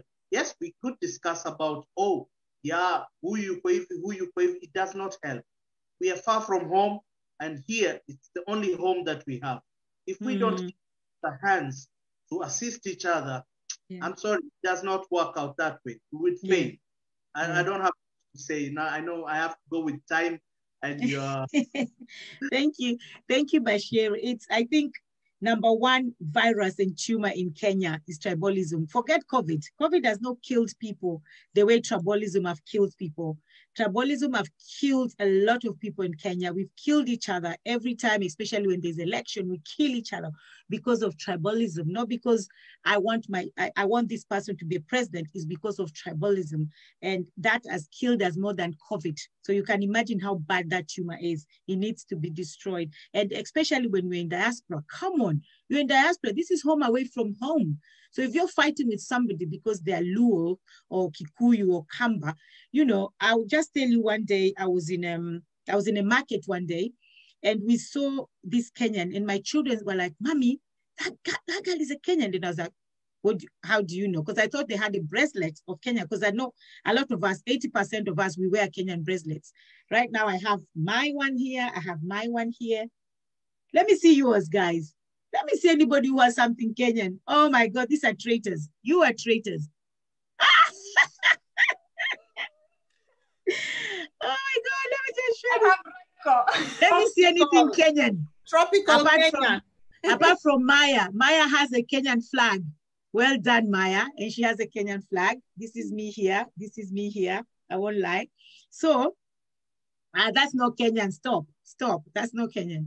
So one day my daughter sees this person and she goes, Mommy, that girl is from Kenya. I say, how do you know? She has a big forehead like us, because we identify Kenyans with the forehead. She said, she has a big forehead like us. I said, okay, you're right. Okay, when she comes here, just say Jumbo. Oh, you have Royco. Okay. I give up. So the girl comes and we say, Jumbo, just quietly. And she goes, oh, Jumbo. And we're like, oh, Jumbo, you're from Kenya? Yeah, we're from Kenya, blah, blah, blah. And then she goes, where are you from? I knew exactly what she wanted me to say. And I said, I'm Kenyan. And then she said, yeah, I know you're Kenyan, but where? I said, I'm Kenyan. I am Kenyan. That's enough for you. I'm Kenyan. I'm telling you, I don't even know what to swear on. The girl walked away. She walked away. She didn't want to talk to me. Just because she knew I'm not from her tribe. And she just walked away. And I was thinking, wow, that is what tribalism does. And then if something happens to you, now it doesn't matter which tribe now comes to you and either gives money or buries you or helps, supports you. So if you hate a Kikuyu so much, make sure that even in your will, you write that I don't want Kikuyu's money. I don't want any Kikuyu around me. I don't want any Kamba around me or Masai. Make sure that they don't come near you if you hate them that much, because I don't understand. Anyway, so I'm going to Maya now. Maya, to just tell us what other things do they provide in her organization, in her community, apart from Birib. I know, Maya, you did tell us quite a lot though. Well, I didn't tell you a lot because although we started in 2018, we're a family that's just a baby family. Really, we're just growing together, and any challenge we faced together. The biggest challenge that we have come to find that we are facing as a community, strangely enough, is with other Kenyan communities, and it's gonna sound really strange because we're in the Highlands and we're very far away from everything. We're very far away from your next point of contact. We're far away from anyone that can assist you with, for example, processing your documents, anything like that. You have to go into London. And for some of the people who in the Highlands who have maybe not been to London or don't have any contacts, they don't know where to start. It's a struggle. So you're trying to do everything within this tiny little community you have. And then you join another Kenyan community and you can see that they know how to do these things, but they won't tell you how to do it. And that becomes a problem because we're hanging. What are we fighting here? We're supposed to be a community. Why are you so secretive about how it is that you process your ID card, or how is it you renewed your passport in 2 weeks? Why are you so secretive? What is the why can you not just share this information? So we're finding that as a Kenyan community, our biggest challenge is other Kenyan communities within Scotland. And that is a big problem. That is the tumor that Bashir is talking about. And that's the thing that we need to tackle. So it's not even the tribalism within our community, is now within the outer Kenya community, which is absolutely strange. But apart from that, I can't really tell you much else. I literally just every single day, every single day we're just supporting each other. With every challenge that we get, we're trying to deal with those challenges as we go along. We don't have anything set in stone. At the moment, we're in the process of trying to set a one-stop shop so that we know within our own community where we need to go, so that we're not begging someone else to assist us. We're not begging another Kenyan to guide us. We know, right, okay, if it's a financial struggle, this is where we need to go to. If it's someone who is dealing with an immigration issue, this is where we need to go. If it's just to do with logistics of moving something from one place to another in Kenya, this is who we need to contact. So we're just in the process of putting all that information in one hub so that we are able, within our directory, able to access that information. But like I said, we're finding that very, very challenging. And you wouldn't expect that when we have, we're talking about a few hundred Kenyans, that we all individually know. But yeah, as a small community of 25, we find that it's a struggle to try and penetrate those other organizations to try and get that support. So yeah, we're a work in progress. We're a work in progress. Thank you. Thank you very much. I know Sherry has her hands up. She wanted to say something. Yeah, I just want to help my sister there, where she said that at times it's tough to get help. Well, even us as we were growing, we did have that problem. But I thank God recently, there's a Kenyan Community Chairs Association or UK that has just been formed, and they're actually I think last year it was formed, and I'm in it because I'm a chair. And I'm telling you, there are certain things that, you know, a member can ask and they think I know, which I don't know, especially now that we had COVID. Our embassy was like shut down. I don't know what was happening there. I couldn't go through at all the numbers that I knew. I put it in that chat, and within minutes I was given another number. So that has been helping us, you know, sharing ideas. So you might not just getting the right people to share with you ideas. People like Lydia has always helped me when I'm stuck also, or many other people have also helped when they're stuck. So just reach out. There are people out there. If you want the Kenyan chairs, I could, you know, give you the chairman's, you know, number, and you can contact them and you can join, because we are doing everything virtual. That's fantastic. Thank you. UK unit. That's fantastic. Thank you. Thank you. Thank you very much, Sherry.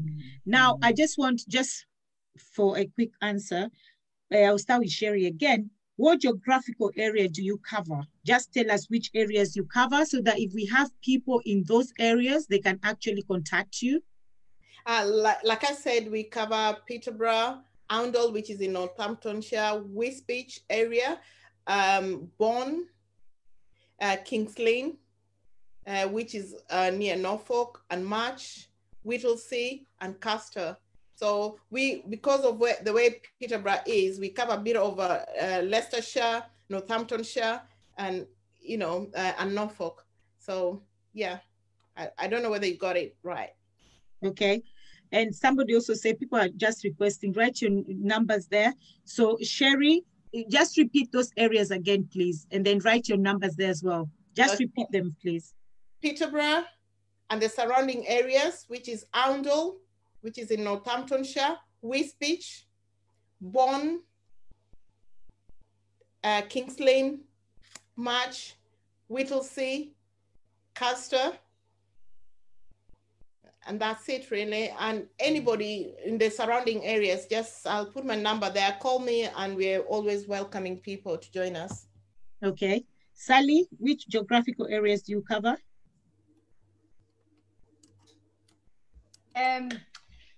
We cover Sheffield, Chesterfield, Barnsley, Rotherham. We have also our neighbors from Leeds. I know they have their own organization there, but we collaborate when we have events in Sheffield and they have some in Leeds. We collaborate with them as well. We have Doncaster as well. So it just rounds South Yorkshire really and West Yorkshire. Because what we do is like bringing the Kenyans together so that they can also communicate and learn from each other. I'd like to say something about what one of the sisters said, Maya. I understand what you mean about having the secrecy with your, you know, among the Kenyans with you. Yes, I've heard that. And what I say, some people say that, oh yes, I'm a leader, I'm going to share it. And they don't share. And you think, where is the leadership in that person? If they don't share something that they know, I've seen that a lot, where, you know, somebody knows something and they will not share to the community. It's a big challenge, even in our community as well. And what I say, if I know something, I don't keep quiet. Maybe that's why some people don't tell me what they know. But if I find out, I always try and share that. So that is what community leadership is. And I don't know if I'm allowed to say something else. Lydia, I know I've said where we cover, but probably is it a challenge among us to come together as leaders, Kenyan leaders, community leaders, and have even a hub where we communicate among ourselves.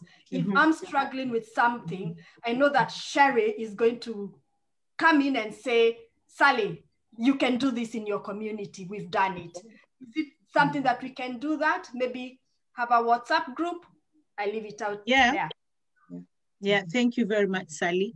Yeah, we'll take that into consideration. Okay, Alex, geographically, which areas do you cover? I would have preferred to come last because it will make sense anyway. But for us, as I said earlier, we are UK-wide. So for example, we'll all go around and, talk about various geographical areas. But what Mawingu does is to capture everyone who perhaps might be in those areas and doesn't join those groups for whatever reason, or areas that are not necessarily covered, geographical areas that aren't covered by any groups. Feel free to join Mawingu. I'll put in my number there. You can contact us and we can see what we can do. Okay, so with Alex, because yours is kind of just bereavement for now, anybody in the United Kingdom can actually join you, right? Correct. Correct. Okay, so it's not Leeds or whatever, it's anybody. Correct. And in fact, the main reason was just that, in the recognition that there are, most towns will have some sort of a community, most towns, but people can get missed out. And those people can be very lonely and can, end up, getting stressed out in just one problem can stress them out. So for that reason, we set it up so we can capture those pockets of people. Okay. Thank you very much. Yeah. Okay, thank you, Alex. So I'll go to Salvador with African Workers Union. What geographically, where do you cover? Thank you so much, Lydia. At the moment, we cover whole England because even if I stayed in the UK, with our registration, which is only limited to England, because Northern Ireland or Scotland may have different registration, maybe restrictions. But we're hoping to extend it to Northern Ireland, to Scotland, to Wales, the way it will be based in the UK. So if I had someone from Scotland, maybe next time, if that person wants to join us, may ask us some information about to join, and then we have to check if there's any restriction with registration. Also, we are hoping to expand it to whole Europe.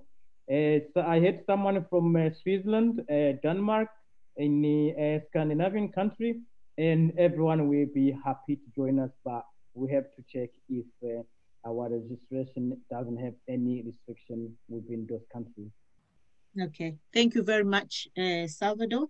Okay, I'll go to Bashir. What geographical areas do you cover in Switzerland? We do cover Lausanne. Actually, that's where the motherland is from the Kenya-Swiss connection. That's where the head office is. But we do cover the capital city, which is Bern. We do cover also Zurich, Basel also, Geneva, in Biel, sometimes in Alten, Aargau. Specifically, a whole large number of cities that we do cover here. So a lot of people know us, and we keep moving everywhere so that people are aware of who we are. And we support also a lot of associations so that the people can know who we really are. So those are just some to mention. Thank you. All right, thank you very much. Okay, so I'll go to Maya, Scotland. What areas, geographical areas do you cover? At the moment, we cover the Isle of Skye. We also cover parts of Perth, which is just as you come up to the Highlands. We cover Aberdeen, we cover Auburn, parts of, some people from Glasgow and Edinburgh have also joined our group. We cover the Highlands, mainly Moray, Council. We have very small villages, small pockets of things like Nairn, Adestia. We cover those small pockets, but mainly the Highlands and the small islands, Lewis, Harris, Skye, mainly. So anyone from the boundaries, anyone from Stirling, Perth, all the way up to the Highlands is welcome to join our family. Okay, thank you very much. We also have somebody who just made a comment here as well, that we have, hey Lydia and all there, we also have the BNME UK Hub Network, which covers UK worldwide, around the UK, United Kingdom, all of it. In terms of getting a Kenyan passport within a week or two, I can help out on this. Bashir has my contacts. So Bashir, somebody there says Philip Suleiman Kisimbi. So it's Philip Suleiman Kisimbi. If you guys can check him out on Facebook as well. So he said he can help with that. Thank you very much, because that's what we're looking for. That's why we have this discussion today, to help each other. So thank you so much for being that Kenyan who is willing to help, not the ones that hide and lie. So thank you very much, everybody who is watching on Facebook. Thank you for the shares today. We've had 94 shares. That's really good. But keep on sharing. 94 is not enough. Let's keep on sharing, keep on pushing until we get to 194. That means we only have 6 more. So guys, keep on pushing until we get there. We have Sherry's number there on Facebook as well. I just put her number from Peterborough and the cities that they cover. We have Sally as well. I've put her details there and the cities that they cover as well. If you get in touch with these guys, they will help you. We have Alex as well, who covers the whole of United Kingdom. His number is there as well. We have Salvador as well, who the African Workers Union. Check their website, African Workers Union, and also Sally will help you with that. And we also have Bashir as well, who is based in Switzerland. His number is there as well on the forum there. He's based in Switzerland if you need help. We also have Maya as well in Scotland, and her number is also there, and the areas that they cover, she will get in touch. You get in touch with her and she'll tell you. Thank you very much, Lydia, and thank you very much, everybody, for the good work. So what I wanted to say as well, and that this is just now a comment for everybody. I'm not going to say Sally or Bashir, it's just somebody who wants to say something. What really annoys me, and I'll say that, is the fact that like the phone call I received, and I know I was talking to Sally about all this, the phone call and Maya as well. In fact, I was talking to everybody about this because I was so angry. And I'm like, why would somebody say they don't want anything to do with Kenyans? And then when they die, it's now our responsibility again as Kenyans. And the phone call I received very early in the morning, it was like, who is this calling me? I hate early morning phone calls because they're always full of bad news. And I wasn't wrong, I was totally right. And oh, this woman died, and Kenyans don't know. And this was the 4th person I'm being told about, that they've died and Kenyans don't know about them. And now they're saying, where are Kenyans? And I'm thinking, hello. And then when we start investigating, you hear, oh, she, and the he, there's 3 she's and 1 he. They never wanted anything to do with Kenyans. So, and the reason why we're doing this program today is because some of them didn't know about it. So it's not like, oh, I don't want anything to do with Kenyans, but some of them, yes, they don't want anything to do with Kenyans because they've been burnt once. And they say, once bitten, twice shy. But what I want to tell these people, somebody who is listening, and that's why I say keep on sharing, guys, so everybody can listen, mostly Kenyans, is if Sally maybe hurt me, and because Sally is Kenyan and Sally hurt me, Sally is just Sally. She is not Kenya. Like there's a time Bashir was talking and he said, Kenya is not for an individual. Kenya is a country. So if I broke Sally's house because another lady said they came and destroyed my marriage, if I did that to Sally as a Kenyan, Kenya is not mine. We still have Kenyans who are good out there. There's this lady who actually confessed because she lost somebody very dear in her life. She did not have Kenyans as friends, but that's because a Kenyan really hurt her and she didn't want anything to do with Kenyans. Now, she heard about an event called Kenya and Friends in the Park. And I can tell you guys, if you're listening, put that down. One of the organizers told me that Kenya and Friends in the Park this year is on the 24th and the 25th of July. So put that in your calendar. So Kenya and Friends in the Park is one of the biggest events in diaspora. And her friend, who is not even Kenyan, a Ghanaian lady, told her, let's go to this event. She was like, no, I don't do Kenyans. Kenyans did this to me. I don't want anything to do with them. And the girl said, look, don't dress Kenyan. Don't wear anything Kenyan. I'm Ghanaian. I'm going to wear my Ghanaian stuff. Let's go to Kenya and Friends in the Park. When she got there, she said immediately she got there, she felt, I'm home. Yeah. And you know what happened to this girl? She said, she told me I can say it, but of course I shouldn't call her name, so I will not call her name. This girl was actually raped by her brother-in-law. Yeah. And her sister, instead of her sister standing by her sister chased her out of the house. Her family, her sister said all these things about her. The family, Kenyans didn't want to see anything about her. So it's the Ghanaians that took her in.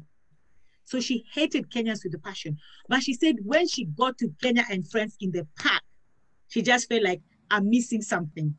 You know what? It's these Kenyans that fell out with me, but not Kenya as a country. So it's not Kenya as a country that wrongs you guys. It's an individual. And that's the same thing when a Maasai person does something. They say, our Maasai, our Kikuyu, our Giriama. Is one person. One Giriama does not make the whole Giriamas. So it's just have a beef with that one person. But this girl, when she came to Kenya and Friends in the park, she was like, wow, so there are actually other Kenyans beside this Kenyan that hurt me. So from then, she started a little group. I can't say her group because then you know who she is. But she started a group, and now she's helping a lot of Kenyans who have gone through what she has gone through or what she went through. So guys, if you're a Kenyan and you insist, I don't want anything to do with Kenyans when you're alive, please put it in your will that when you die, you don't want anything to do with Kenyans, because I hate the fact that they call us and say, what's wrong with you Kenyans? You can't help your person. That is what I hate. So is there anybody else who can just say something in regards to that? Because that really annoyed me. That really annoyed me. I can say something about that. Well, Sally, actually, I know you've got a ladies group. I can maybe back the trend for the men. I actually belong to 2 men's groups. And in one of them, it's actually both of them are very well established. We've been going on since 2013. However, back to your comment, Lydia, there are instances where, you want people to join your group. So for example, the men's groups, and some people refuse to join for, those reasons that to me and you, I think they seem not trivial, but maybe not irrelevant, but I English is not my first language, but it doesn't feel like it is the right reason for which to not belong to a community. So as you say, over time, over the years, because we've been going on for years in these men's groups, you do find that sometimes people almost find that as time has gone on, they have struggled to belong to a group where they would have been accepted in much the same way as they would have been in perhaps some of the groups that we were offering them to belong to. And they refuse to join those groups for those, whatever reasons those were. So yeah, I would say sometimes, you don't join these communities just for your own reasons. We've got children and they need to have somewhere where they can come and slot into. Otherwise, they'll have to do what we are doing now. They will have to start creating these groups. It's really unfair. So we've got to set these things up for them. Then they can come in and slot into them and continue running them for us, when we've moved on into other things or, even moved on. But yes, it is not just for us. We are setting a precedence. So yeah, we need to look far beyond our various, good reasons for not wanting to belong into a group. Okay, thank you. I know Sherry has her hands up as well. After Sherry, then I'll have Maya. Sherry? Thank you, Lydia, and thank you all the viewers who are watching on Facebook. I just think what my brother Alex has said and what Lydia said, I echo everything that you say, but it's sad to see that is happening in the community. It's just like every family has got their own, problems and everything like that. But you don't run away from your family just because there was a problem. You try sorting it out. If you can't sort it out, I was brought up in a family where when the eldest person says something, you've got to listen. If you're the youngest, then why don't you just be quiet and then join the crew? I think what's happening out there is just like racism.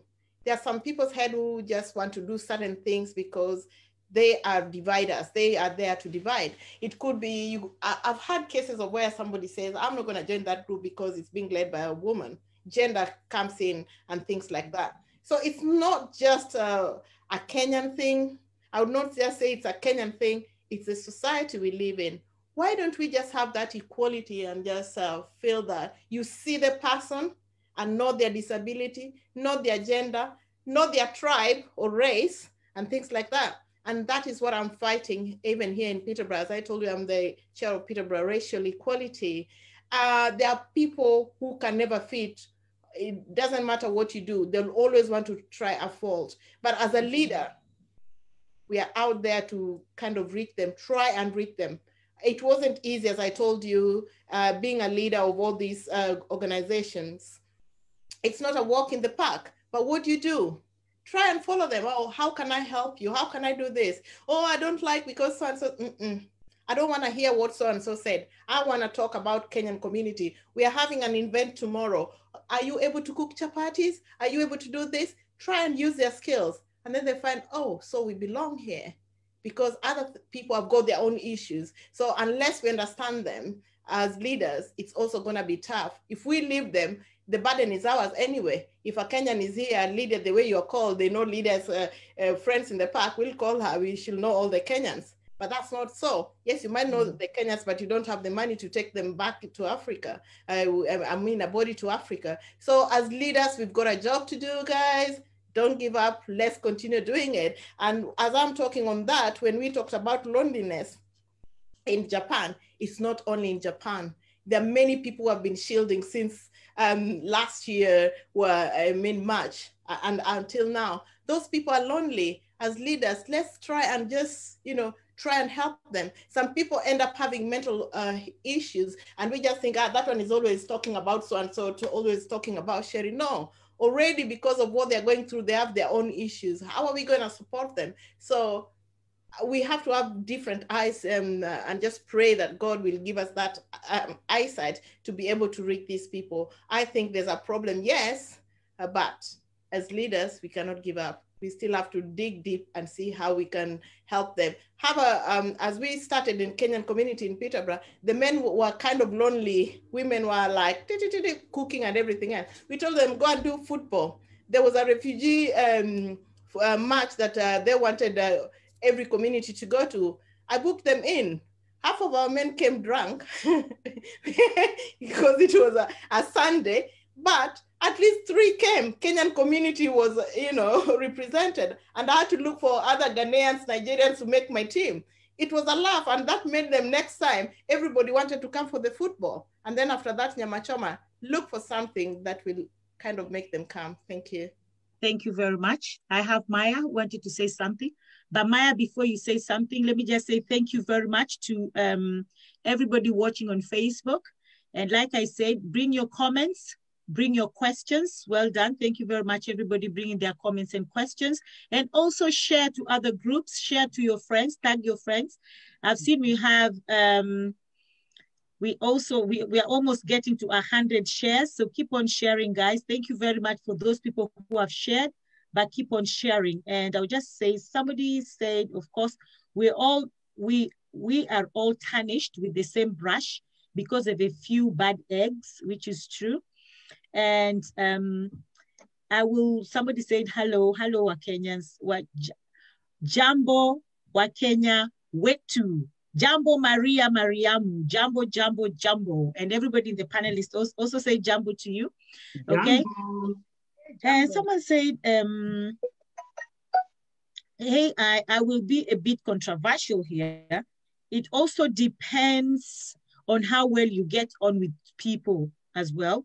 It depends on if you have shared visions, goals, and mindset. Sometimes it can be challenging for some to join these groups. Okay, well done, Sherry, for a great job here in Peterborough. Somebody say that. So someone says that it depends with how you get along with people. If you have shared visions, goals, and mindset. In a group of 300 people, honestly, you want to tell me that somebody will not have the same goal, mindset, and a vision with you, like you? Anyway, I'll let one of my panelists answer that. But I'll go to Maya, who had her hands raised, and then Salvador. Maya. Well, and Bashir, I'd like you to answer that question. The funny thing is, I'm actually going to kind of answer that person's question because I was going to be the one that's fine. throw it. I was going to be the one throwing Yeah, I was just going to throw a certain spin to it. Sadly, I happen to be that Kenyan that didn't want to associate with Kenyans, not because I thought I was better, not because I thought nimefika so and show. It was nothing like that. I moved to the UK over 28 years ago as a young person. London was a totally different ballgame than it is today. And at that time, you know, such as the communities were quite small and things have developed and have really changed. And I think once you've been bitten, not once, not twice, not 3 times, you back off a little bit. And I think it took until I had children of my own and I realized the kind of upbringing I wanted them to be a part of, that I had to then engage and be open-minded. Otherwise, I would have stayed in my own little bubble. You know, there's sometimes I speak to my siblings and they'll say something and I'm like, what does that mean? And they're like, what do you mean, what does that mean? Because they spoke, when I left, they were quite young, so they spoke Swahili all the time. I grew up in a place where I had not many Kenyan friends, so I started losing the Swahili in me, and the Sheng they spoke was a totally different Sheng to what I grew up on. I'd say Poni, and they're like, what's Poni? And I'm like, you don't know what that means? Yeah. And they would laugh, and they're like, no, that we call them Karao. And I'm like, who? It's just like a totally different language, you know? But it took for me to then say, right, my kids need to understand my tradition, my culture, and embrace it. And in order for that to happen, I had to surround myself with people who are very like-minded, people who wouldn't have a problem eating with their hands, people who didn't have a problem with walking around with their tops, but their legs was wrapped around in their slippers, with their matutas in their hair. They didn't have a problem with that. And they saw me for who I was and they didn't judge that. And I became comfortable in that environment. And in becoming comfortable in that environment, I embraced the fact that if I saw another woman, whether they were Kenyan or not Kenyan with matutas, I would smile, I'd give them a thumbs up, because I then could identify with where they were coming from and whatever struggles they were dealing with. So that is the spin that I'll throw into this. But I also think that mentality has a big part to play with it. Mentality and stigma has a very, very big part to play with it, because people come with this mentality or this owned mentality, or carry themselves with a certain way. And until they drop and change that mentality, there's nothing anyone can do about it, because they're set in their ways. They only see things the way that, you know, it's like having your horse that has blinders. Regardless of what you do, until those blinders are removed, all you're going to see is that way. And it takes for those blinders to be removed so that you can see other people's perspectives and other things around you. So for the person, I understand where this person is coming from when they say that there has to be interest or similarities, but it's also very easy to get swollen up when there's a group of 300 and either you don't have kids, you don't go out, you know, you're a shy person, you don't speak a lot in public. So it's very easy to get swollen into that group of 300 and you get totally lost, because there is no common ground. You can't associate with people who say, oh, me and kids. You're like, okay, well, I don't fit into that group. Married women, I don't fit in that group. Go in that group, I don't fit in that group. So you just call into yourself because you don't belong anywhere. And I think it takes for a group as we are sitting right now, we are so diverse, but yet we bring so much to the table. But it takes for groups like us to say, well, hang on, I might not belong to that group because they're all full of married women, but I had Lydia saying there's another group which is somewhere else. I wonder if I could join that group just for moral support. And I think that's where, as Kenyans, we then go from community champions to diaspora champions, where we become our brothers' keepers, regardless of where they are. We're able to support someone from wherever they, you know, just because you had a fallout with Maya, you don't have to stay in Maya's group. You can go to Alex's group, you know, you can go to Sherry's group. Just because you had a fallout with me, you don't have to stay with me, you know? So it's just a way of, let's just embrace, regardless of where we are, let's figure out how we can support and embrace each other. Thank you very much, Maya. That was really detailed. Yes, some people are introverts, and people who are introverts really find it hard to find a common ground of where they can where they can actually feel at home as introverts, because a lot of people are extroverts. If you're with me, you're like, oh my God, I can't cope with these women because, you know, I'm there and I'm doing this. And yes, like you said, if you can't fit in Lydia's group, you can fit in Sally's group, but just find somewhere with a common ground that you can fit in. But even people who are introverts, like I always say, you can still join someone, just be silent. But provided you're there, just be silent. You don't have to jump like Lydia is jumping and Sally's talking. You don't have to do that, but you can just be someone, just a common ground and just stay there and just let us know that Maya is here. Even though Maya doesn't talk, but she's here. Yeah. Okay, thank you. So I'll go to Salvador, and then because we're running out of time, we'll go to our final remarks. So Salvador, please. Thank you so much, Lydia. First of all, thank you so much for giving me this opportunity to promote AU. Secondly, I noticed that I am in the Kenyan diaspora meeting. So it looks like, even if it's not, I'm from Burundi, and maybe 98% of people who are on this platform, I think you are Kenyanians. So I got brothers and sisters. Nafurahi sana kabisa with your actions, your ambitions, your activities. It's like, it seems that you are not just acting on behalf of Kenyanians, you are acting on behalf of whole Africa. So to me, I am speechless, to be honest, to see the way you are organized, activities, your communities, how strong you are. Honestly, I'm so happy. Nafurahi sana, asante sana. Asante. Oh, thank you very much for that comment, Salvador. Somebody asked, is there any of your group in Newcastle? Newcastle, where is Newcastle? Is anybody near Newcastle at all? I think Sally, those sides of Sally, no? I don't even know where Newcastle is, honestly, God forgive me. I think it's Salvador. Yeah. Salvador, are you near Newcastle? Yes, I am, yeah. Okay, do you know any Kenyans around there? We have got so many Kenyans here, and they even have a Kenyan community. And okay. I know 90% of them, we are friends. So we always have different events, inviting okay. us. So that is awesome. So this person is looking for, you see, that's what we say, that in this forum, we have somebody will know somebody somewhere. They say, unajua ule anajua na ule anajua ule. So we will know somebody somewhere. So Salvador knows somebody in Newcastle. So if you can, in Middlesbrough, not too far from Newcastle, you see somebody also commented there.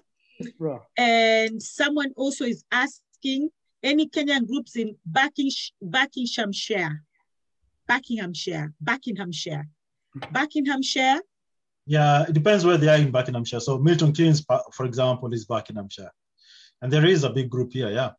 Oh, there is a big group in Buckinghamshire. So Stella, get to Alex. Alex, I have Alex's number in there as well. I did put Alex's number there. So get in touch with Alex. There is somebody in Buckinghamshire.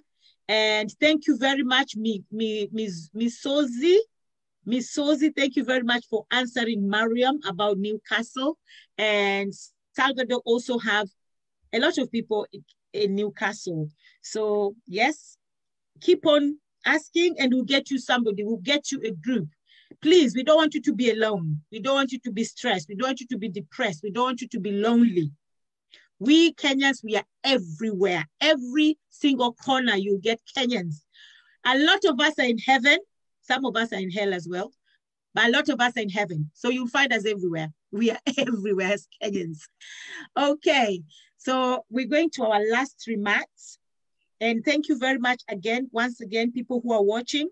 So please keep on sharing so that other Kenyans can also get not to be lonely. So share the love. They say caring is what? Sharing is caring. Good.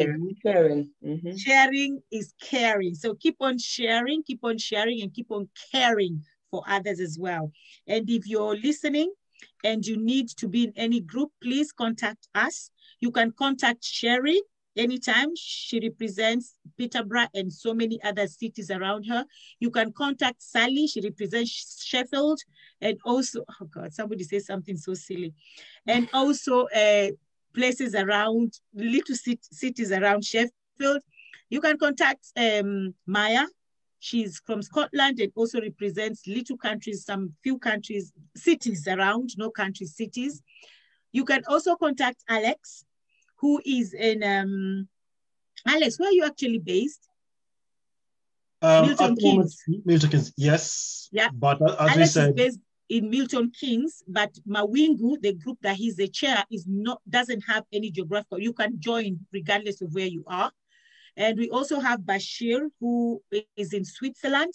And we also have Salvador, who represents African Workers Union, but is also a friend of Kenya because he's from Burundi and he knows a lot of Kenyan groups that he can also help. And of course, you can also contact me as well. And if you're in Denmark, like we said, you can contact me if you're in Denmark. You can contact me if you're in Italy. You can contact me if you're in Netherlands. Contact me if you're in Germany. Contact me if you're in Sweden. Contact me if you're in France. Contact me if you're in which other country do I know people and I've gone to? Yeah, Dubai. Yeah. And I'm sure everybody here in the panel as well knows somebody in a different country. So please, Kenyans, don't be alone. Today is about Kenyans. Next time we'll go to Burundi because Salvador feels left out because he's from Burundi. Okay, so we're going to have our last remarks, and Maya, you're going to talk when it's your last remarks, so you're going to say whatever you want to say there, okay? So our last remarks, and I'll start with Sherry. Last remark, not a story again, last remarks, because we're running out of time. Sherry, I love please. you all. I love you all. Thank you, Lydia, for your great work, for inviting us here. It's a great forum. And people out there, as we say, don't be alone and have hope. All this you're seeing is gonna change. God loves you all. And I just wanna say, be blessed. Thank you. Thank you very much. That was a really nice, quick last remark. Okay, I'll go to Sally, please. Oh, thank you so much, Lydia, for having me in this platform. And what I'll say that I've been really, really inspired by everybody on here. I have learned a lot, despite being new or into this sharing of things. I must say that I have learned a lot, but a challenge that I would give all of us is probably to Lydia, because she has all the connections of all the Kenyan champions or community champions. If we can all get together in one group, because we can share ideas and we can help each other and learn from each other, that would be really good. And what I would say is that God bless you all. Don't be alone. There is always somebody beside you who can help you all the time. So just speak up and don't say, oh, I don't want to talk about it. No, just say something. You never know how far your help will come from. So God bless you and thank you so much. Thank you, Sally. And just in saying that as well, when somebody said, I don't want to talk about it, somebody somewhere is going through worse than you. Yeah. Yes. Thank you very much. Okay, Alex, please, your last remarks. I'd say I'd actually echo what everyone has said. It's a real opportunity to just be here and speak about belonging to a community. I cannot find many topics that are more important. So if you're out there and you're looking for a community and haven't belonged into one, it's very important that you do, I suppose, which is why you're probably listening. And if for any reason you find you maybe cannot find a community near you, perhaps that's that's a reason for you to form one where you are. And if you need any help, as you've seen, there's lots of us here who can at least try and help to see whether you can end up setting a successful community. So yeah, thank you very much for listening to us and for all of us sharing. We've all learned. I think I've also learned quite a lot from all of you. Yeah, thank you very much, Alex. Yes, what you just said is quite good. That if you're somewhere and you don't know, you don't have anybody in your community, you can start one yourself, and every single person on this forum today can help you set up a community. So just call them, can help you set up a group in your community. So just call any single person here, contact them, and they'll help you, because these are people who help each other all the time. And that's why I call them here today, because they are helpers and supporters. So thank you very much, Alex. So I'll go to Salvador. Salvador, you actually have somebody admiring your accent, the way you call Kenyans. They say it's so cool. Okay, Salvador, your last remark, please. Thank you so much. Please join us in African Workers Union, where we believe in the possibility of equality, liberty, and justice for all workers. Please don't wait till you have a problem that you can join us. We are here to help everyone. We are here to welcome you in our union. We know that we always face kind of problems. Please join us. We need to fight against discrimination in this entire country. And so everyone, if you have any problem or if you have got any question or if you need more information, please visit our website or contact our secretary, who is Sally. Thank you so much. Thank you very much, Salvador. So as you heard, do not wait until you have problems or issues and you don't know how to solve them. You can join African Workers Union. It's a union for Africans because, and they help with things like racism and discrimination at work. So please, guys, if you're listening anywhere in the UK, join African Workers Union. Go on their website and find them out. Thank you very much, Salvador. So I'll go to Bashir, please. Your last remarks. First and foremost, again, I would like to really appreciate what you're doing. Lydia, keep up the good work. Thank you very much for inviting me for this discussion. Time runs fast, exactly. Whatever has a beginning must have an end. All I want to say is stay positive, listen, acknowledge, share positive thoughts as soon as they occur to us, praising efforts and progress, no matter how small they are, boosting and morality given. Be one love, we're all together, sons of Adam and Eve. And if and when you have a problem, know that there is somewhere, someplace, someone who can always listen. Don't sit alone, don't stay alone and have this problem all by yourself. It's kind of heavy, and this is a way of also inviting depression on you. Always be open up to Koengi, contact me. If I'm not in your country, all the numbers you had from the people here, try and call one person. We'll always listen and we'll always try to assist. That's what Kenya is all about. Together, united, we keep moving on. Thank you. Thank you very much, Bashir. Yes, like you've heard Bashir say, regardless of wherever country you are in, you can contact any of us because we know people in every single country. So you can contact us and we will connect you with somebody near your place. Do not be alone. Thank you very much. Okay, last but not least, Maya, please. Thank you. Thank you so much, Lydia. I'm just going to echo everyone on the stage for the platform. It's such an amazing opportunity. And thank you for everyone who was logged on and for sparing a few hours to listen to us.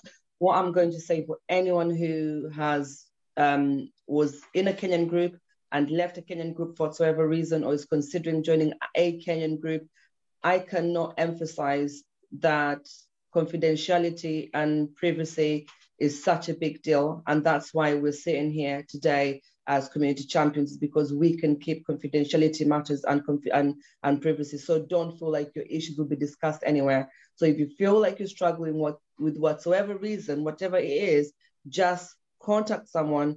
Don't suffer on your own. Don't let anything weigh heavy on you. And just reach out to someone and have a very, very blessed evening. And thank you for listening. Thank you. Thank you very much, the panelists. And I'll say thank you very much once again for everybody who took their time to come and listen to this conversation. That means that you have helped, you have supported, and you have actually participated. Thank you for everybody who shared.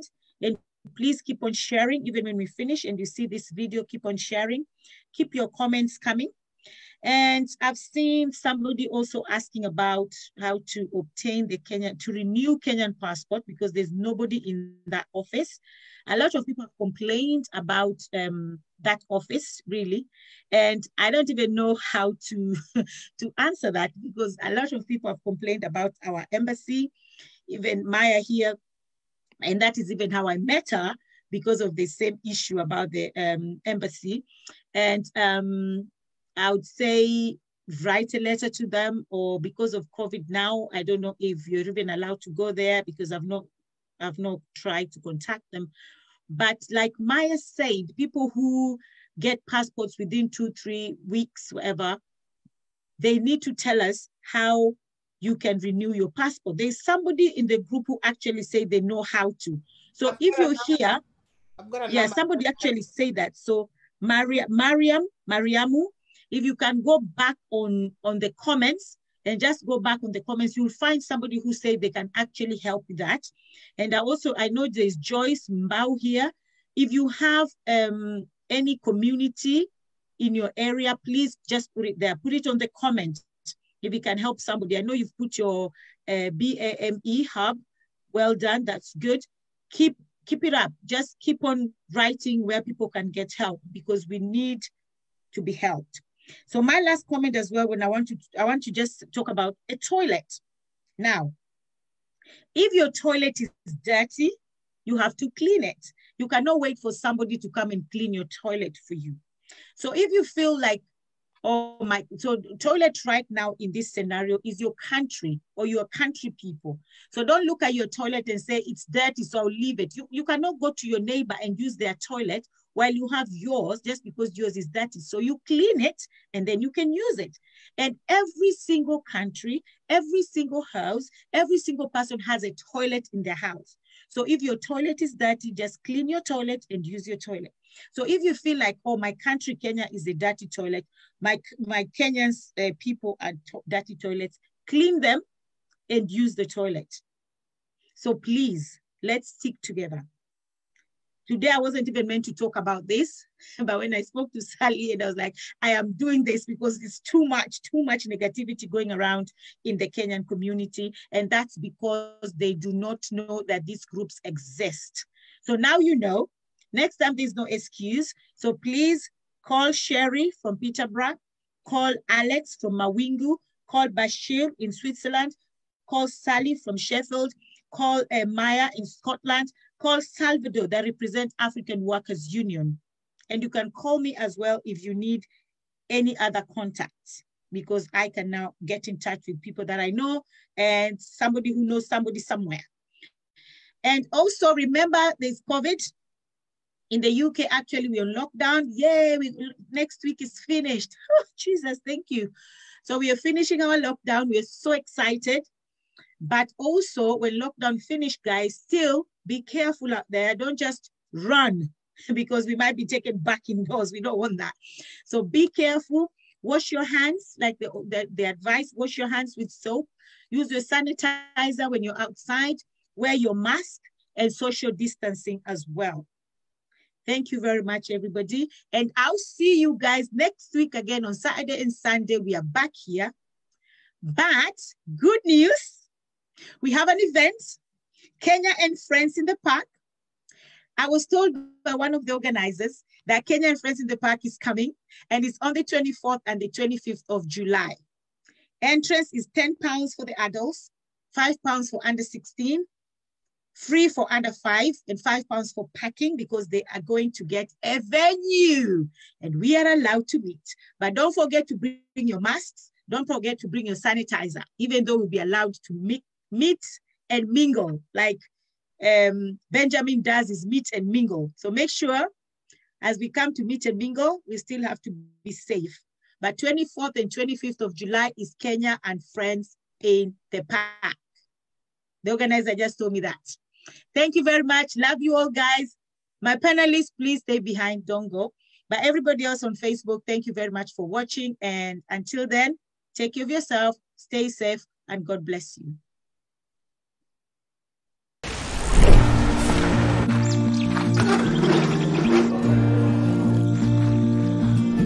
At World Remit, we understand what the journey is about, how it can sometimes take a little distance to bring us a little closer together. With ways to save more when you send more, World Remit is here for you, so you can be there for them.